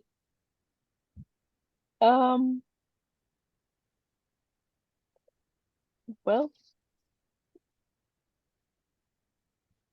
I think I'll go back now. Thank you for your time and for pulling us away. If you ever wish to overcome your fear, you must begin by acknowledging its existence. And then you blink and everybody else is back in the room. Was that like a time dilation? Did we see Nephis disappear? Nope. We just Going out for just a hot sec. Like, not a second passes. Nephis, are you gonna ask anything? What? Oh, I did. Just now. Ah. Yep. Time, Didn't take right. that long, you know. Nothing super intense, so. Time is another one Should of be good. those funny things I've never been able to understand. Doesn't make any sense to me. I'm sure none of us could explain it if we tried. Now, and she raises up, rising this time up to like 15 feet tall, like up to the very top of the room, scales just shining. There is one last opportunity for any of you to bring to me your wishes before you leave this place. Remember, once you are gone, you will never return here.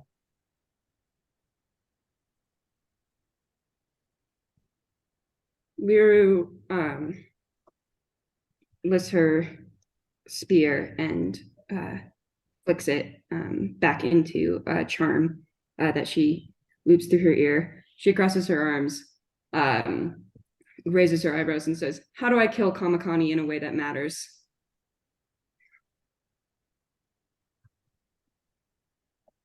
She goes into that meditation again, and then she says,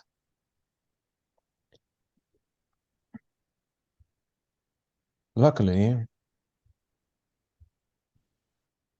the only way I would actually be able to tell you that question is your presence here. Unfortunately, I'm not sure you'll like the answer. There are several ways. All of them involve your death. Not just you, Liru,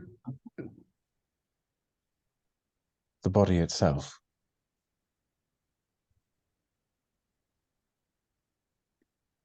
I tried that one already. You tried in the wrong way. You are a phylactery,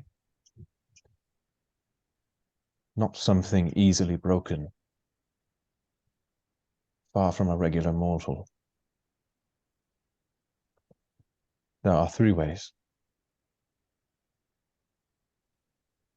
Two of them I know, one of them I'm uncertain. If Kamakani kills you, the actual body,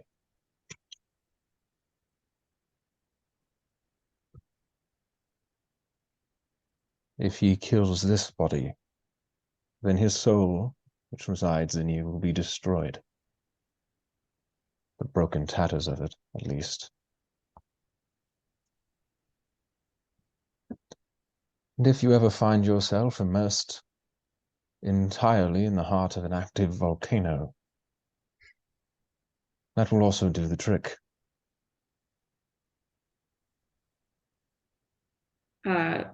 Liru looks incredibly resigned, even as she raises her eyebrows. She says, dramatic, but quick, I would assume. And There the is third? a reason liches are such a plague. I don't mean to interrupt, but would the third way be we take everything that isn't Kamakani out of this body into a new? That would remove the people who currently reside, and it would keep them safe. However, the Kamakani would still remain Well, in then we full just, control like of you his own said, phylactery. volcano, whoosh, not our problem anymore. We take the stuff we like out and then take the things we don't like and destroy it, bury it, and salt the earth it resides in.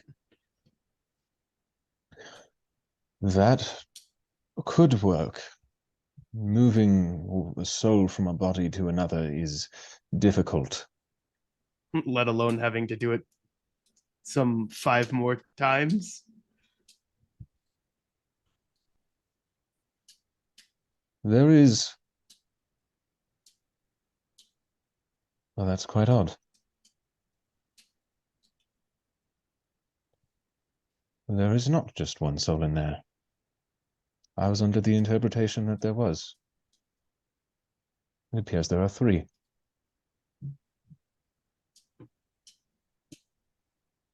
So we take the souls we like, put it in a new body. I mean, that's an idea. I don't exactly know how that would work.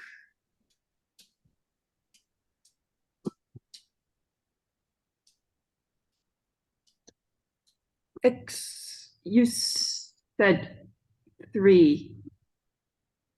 Yes.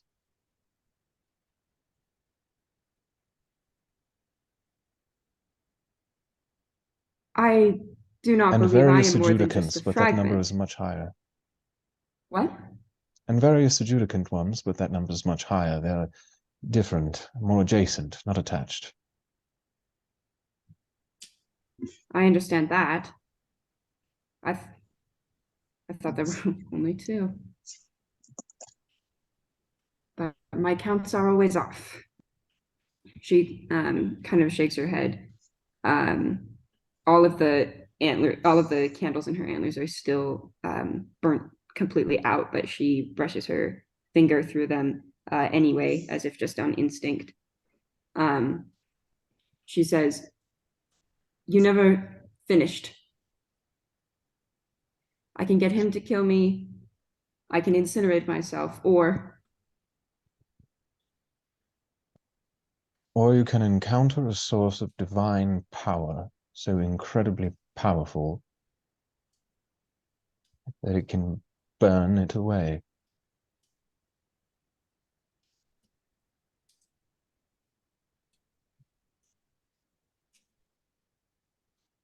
two of those sound reasonably easier than the other. What if I were to die here? He's gone now. He's not gone, more suppressed.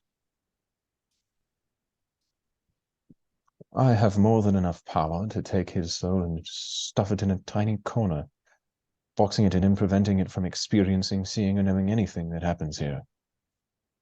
He won't know. Well, he'll know all that I knew. He won't know anything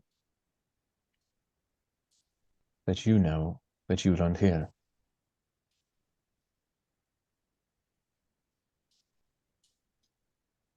It is protected from him, shielded, if you will.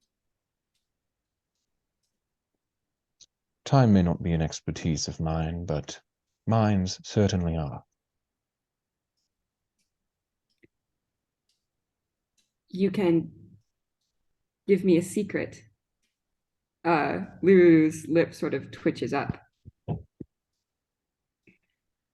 That is an interesting thought. I've never had one of those before. Thank you. Now you have several. Be aware that he would murder thousands for the knowledge you now possess. He would murder thousands for much less.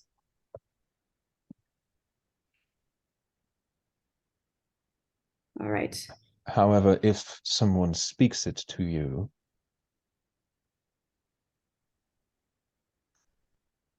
then he will hear that they know.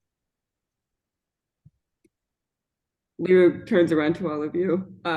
She says, "You heard that.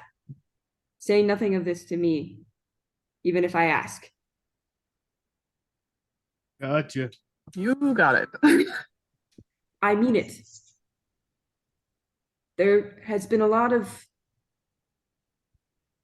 Hey, He is very slippery, and you have told him much. All right, I don't blame you. I tell him everything. It but I won't be the mean first this. secret. It's not the first secret I've picked up along the way here. Zephyrus like looks at Jasper. Slightly panicked. Jasper does not look at you.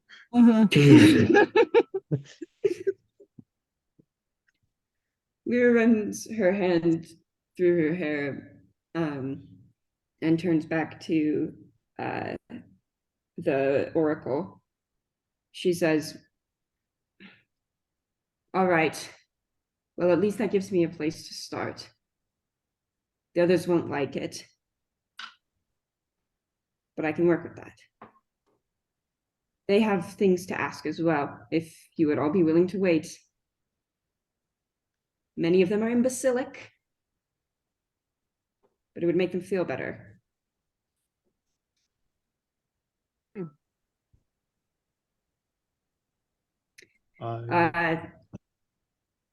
She shakes her head again, cocks it to one side or the other, and then her hair elongates, her antlers sort of phase together into long ears.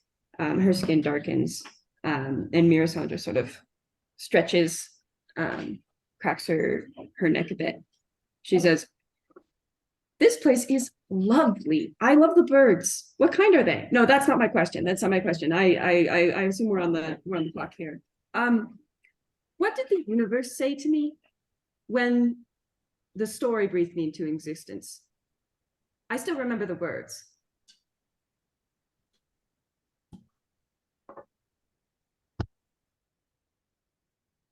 That depends.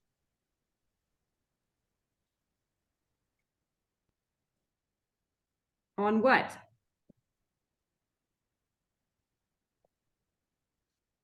You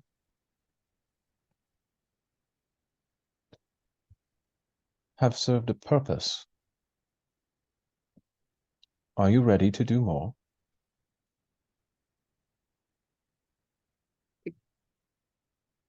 What more is there?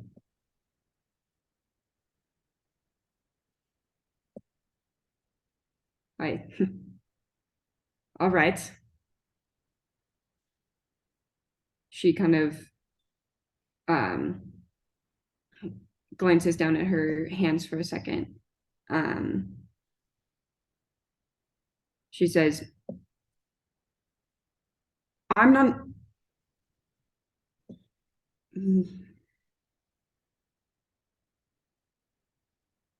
You really threw me for a loop there, not going to lie. I'm not usually confronted by those who know more than their own dreams.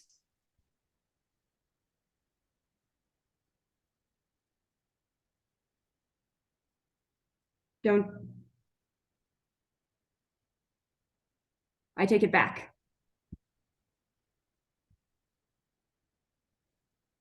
And she raises her hand. She says, "This, whatever the stars told me, they were wrong. I'm sorry." And then she passes her hand through her hair very quickly and dissolves away. And Marcius sort of stumbles into existence. He looks way closer to death than he did the last time he was out and about. And he sort of coughs as he looks up at the Oracle and then over at all of you and then at Div. Div, are you still visibly screwed up? Question mark.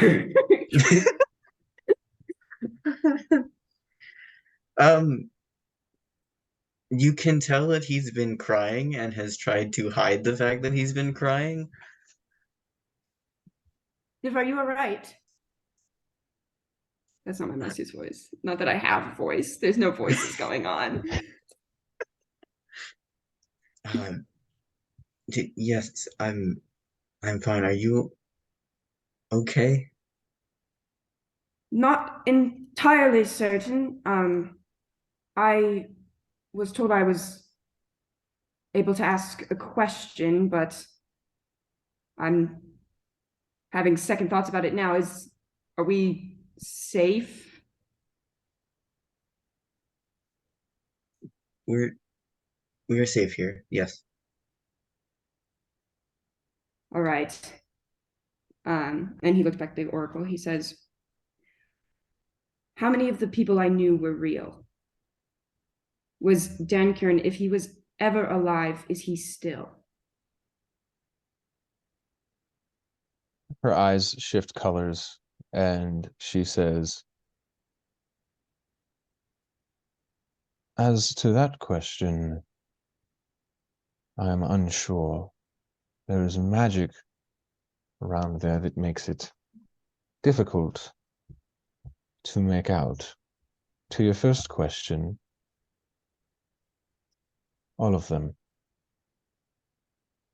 Marcius takes a stumbling step back, raises his hands to like grip at his like thinning hair. He looks delighted and terrified and conflicted and excited all at once. And he lets out like this almost childish laugh that none of you have heard from him before. He says, oh,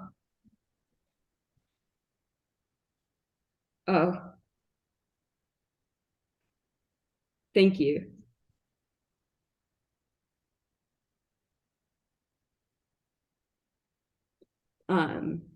And then he like presses his hands over his ears, covering all of the charms from view for a moment, and decreases in stature sort of thins in form. All of those wounds across him disappear and are replaced by the etchings of feathers. And the Angel of Secrets sort of, I'm in the dark, stands like half kneeling in front of the Oracle. And they cock their head. They say, "Would you still love me if I were a dragon?"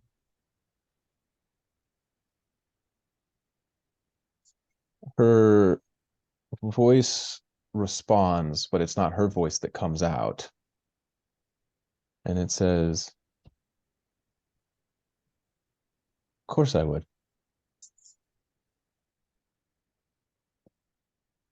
"Would you still love me if I burnt down the manor house?" There's a chuckle. Of course. Although I don't know why you would. "Would you still love me if I stole out of Rakshas clothes?" I think more so.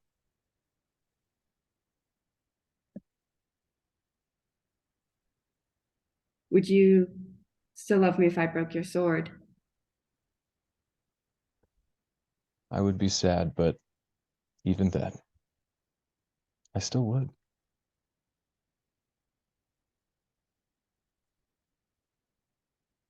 "I love you too."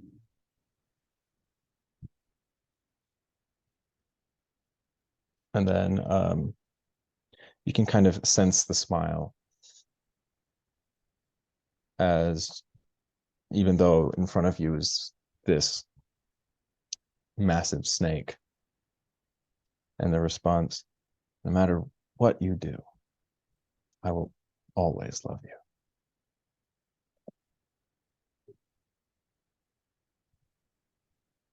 The angel disappears, sort of shrinking away, and it's the first time you've seen them disappear with like a true smile on their face. And the sort of scarred, darkened, bloody, scabbed form of this new Liru appears. She looks a little bit shaken. She looks at you, now speaking in her own voice. "Memory is a powerful tool.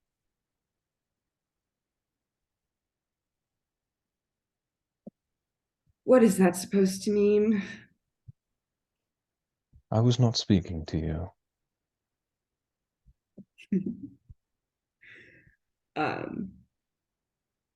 Liru presses one finger to the center of her forehead and sighs and nods. "It's very loud in here, so forgive me for being confused. Thank you again."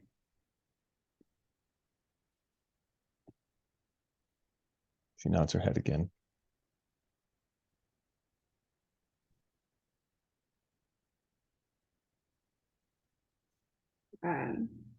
Liru sort of whirls around, then plucks her spear back from her ear. She says, "Now, if we're all done gazing into the past and the future, what do we do now?"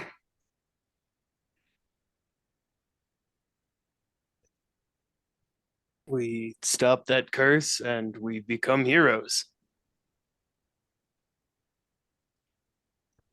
Do any of you know or have learned who has that map right now? I do. Let me get to that so I can provide you accurate information, which you may or may not know, depending on what this map shows you. You caught him off guard. Well, actually, Quick. our first All goal, right. I think, Cheat at is D&D. go save Caylona. And then Yeah. we end this curse and all become heroes. Mm-hmm. Indeed. Downriver, is that the same direction as the lost city of Omu? It is. Hey. Convenient. Your guide will be able to get you more specific to the directions that I seek. And then do you produce that? You have that map, Zephyrus? Yes. Whip it out. That, Map. and you sense kind of like a tone of surprise almost, is an incredibly rare find. It must be unique. You take a scholar of incredible dedication to create such a thing, even incomplete as it is. Good map.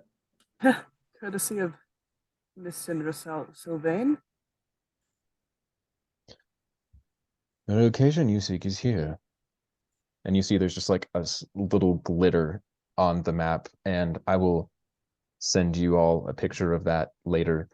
Yay! You can Yay! see. Map. Graduates. Yay. And that is where the lost city of Omu stands. Your guide will be able to inform you how to reach there.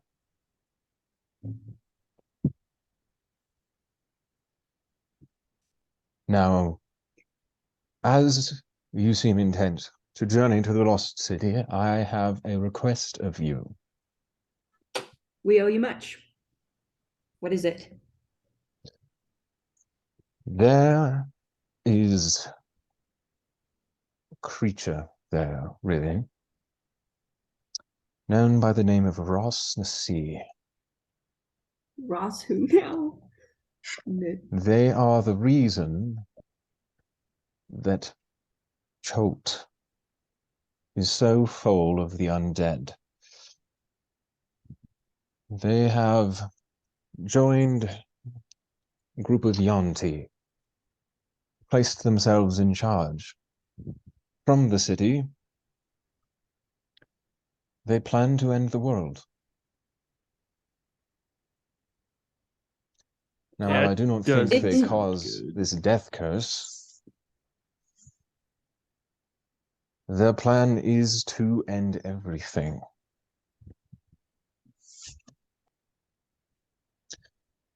I would charge you with eliminating Rosnasi.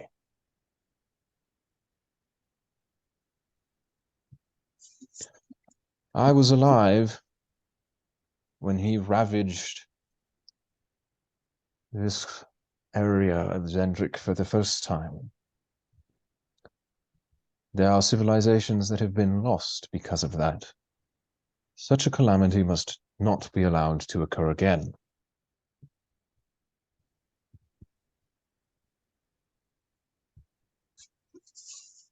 That would have been eons ago, I assume.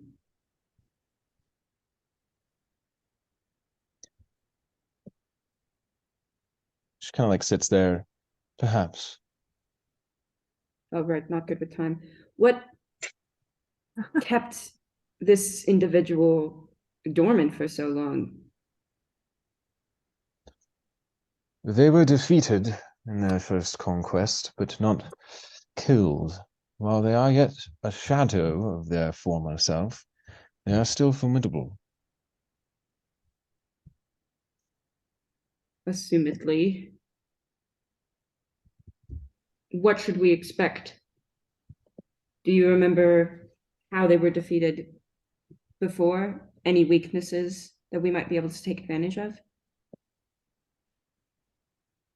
Arrogance, as is typical of most mortals, especially those who have found themselves a piece of power, consider themselves to be immortal.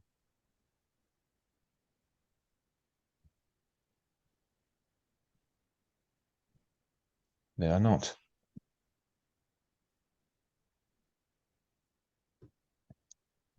Yonti are Yeah. crafty people. They live in the shadows.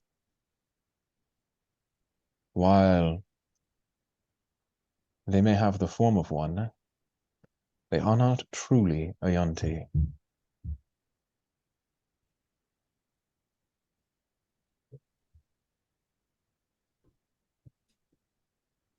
What are they then? Or what have they become? Something different. Something worse. A hollow shell filled with nothing but hate and contempt.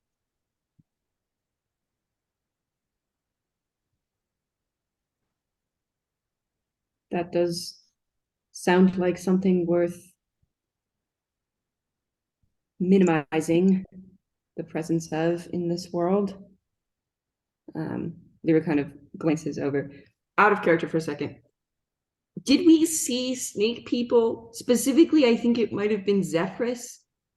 Did you see a snake person? No, that was a snail person. It was a snail person. Close. Okay. Just Close. making sure. There was like some creature going on that I just wanted to make sure like Possible. we're not being stalked by like shells of hate or whatever. I'll tick them in the possible ally / possible enemy box. Okay. I'm glad that it covers both of the two possible things. Neutral, but I could don't go know. either way really quick. Gotcha. Yeah. Alignment snail. Mhm. You said this Rasnasi was near the Lost City. In the Lost City? In the Lost City, in your encounter with them, I'm sure you will be able to discover much about this death curse. It will be a learning experience. Fantastic. Liru Yippee. kind of flicks her ear a bit. She says, what sort of force count? I am hesitant to call these vessels soldiers, but I assume too many for us to assume we would ever have a chance just storming in semi-blindly. That is a question that is incredibly difficult for me to answer. There are so many variables involved, but I would suggest prudence in the Lost City. Many call it the Forbidden City, for good reason. It is likely the deadliest single place in this jungle. Ah. Well, perhaps there will be a volcano. No. She kind of No. tries to like that. She's trying to joke. That is our last resort, and only if everybody is okay with it. And I know We I'm will not. have this argument later.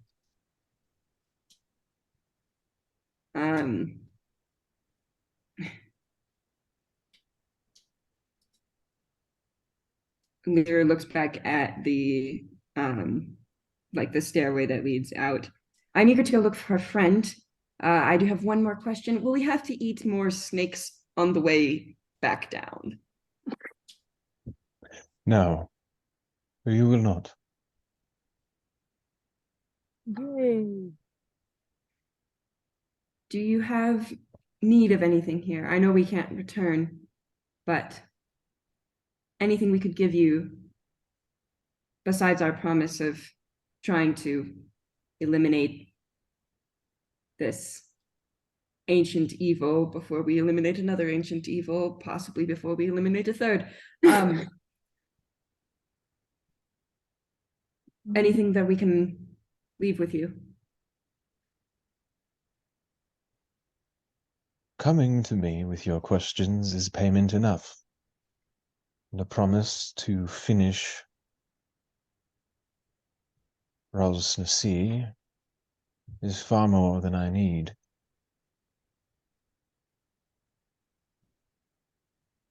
Then thank you. Liru gives an Aeondarian salute.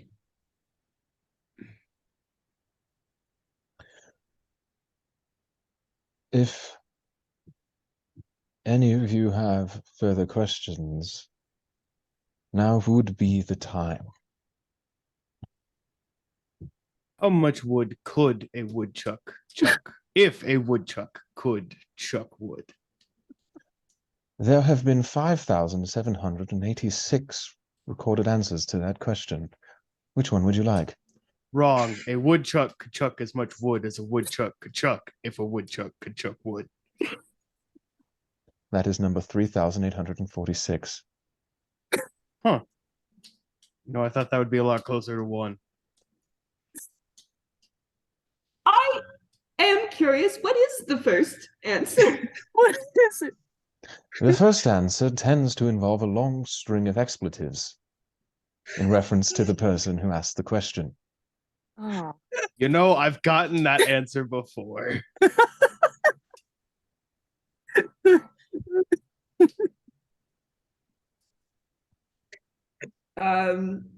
Liru sort of laughs, shakes her head, and makes her way towards the stairwell.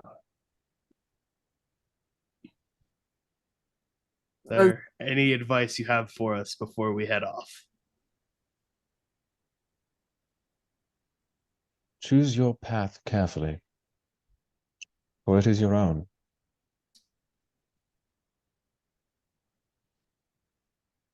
Are you going to continue asking cryptic questions and receiving even equally cryptic answers of the snake, or are we leaving? No, I'm leaving.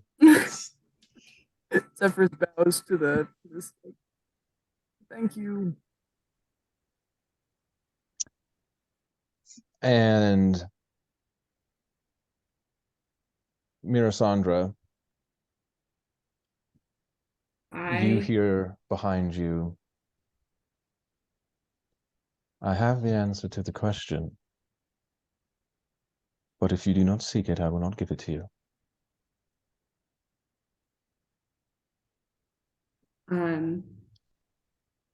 Liru's eyes turn purple for just the flicker of an instant as Mirasandra answers, I don't think I'm ready.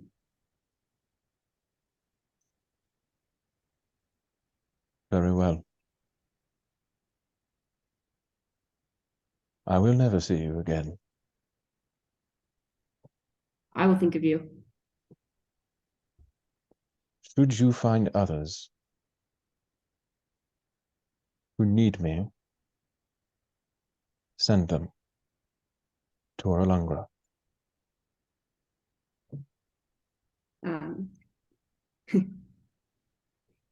I always send people where they need to go.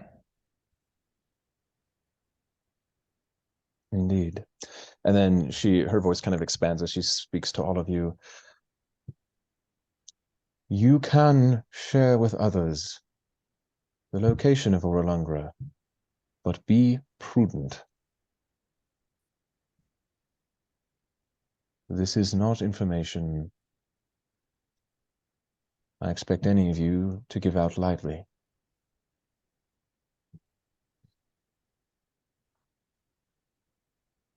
Yeah. I guess I will just throw those flyer designs away then.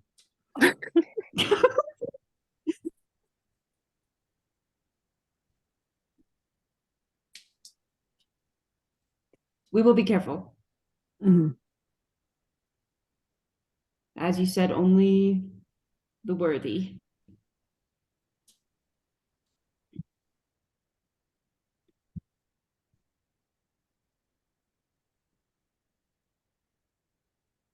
And then as you are Sorry. as you are like walking out, I assume, is that what you're doing? Yep. Yeah. Unless you guys are just like hesitating before Nah. you start. We're Walking leaving. out. No. She We're at least going Div- down the stairs. I have things to do before we leave, but she calls out and Div's she got says, a thing. "Oh, Div, yes." Div hangs back after everybody else walks out. Oh, we're not Um, leaving without Div. If Div isn't walking out, Jasper's not walking out. So heart emoji. Jasper waits in the doorway for Div. We Staring are at her. lingering. Yeah. Do you This is wish gonna be conversation? awkward. Yes. Do you wish conversation alone? I do. You are. Great. Immediately. Div looks at the door, and then looks back at the Oracle, and he says, "Will I be able to fix this?"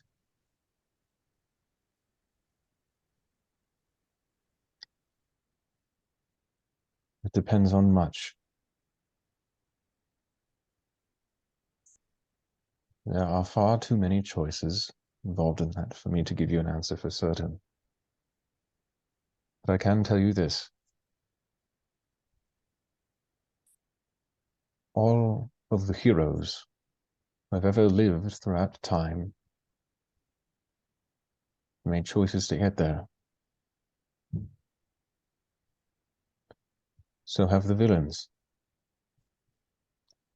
Many of the villains were once heroes.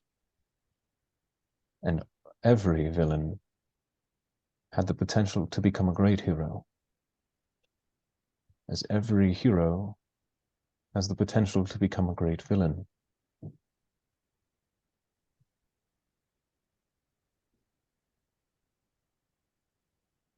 Your destiny is up to you.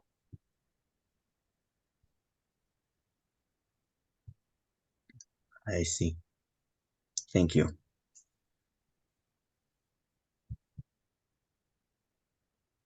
And then you are back, walking out the door. Walking out the Everybody else, door. there's like a slight hesitation, and then Div is out the door with everybody. As you walk back out, you see that the stone steps are perfectly clear. Even the vines have just divided outwards. And at the base of the temple, there are tulips that have sprouted up everywhere in a large field.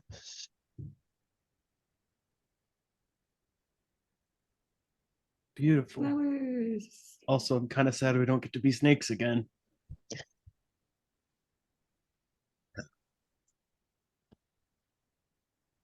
And I think we will stop there for tonight. Lyra, what is an expletive?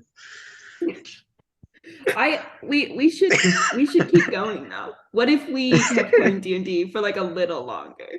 Like 30 to 45 minutes more D&D as a treat for me. Tobin, do you want me to be late for work? No. I have to go to work. I know.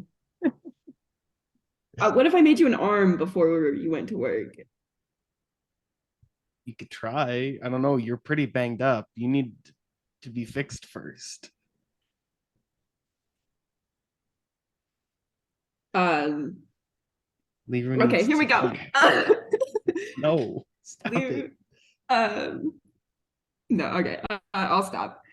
All right, everyone. We will see you all next week. Hope you have a good week. Bye.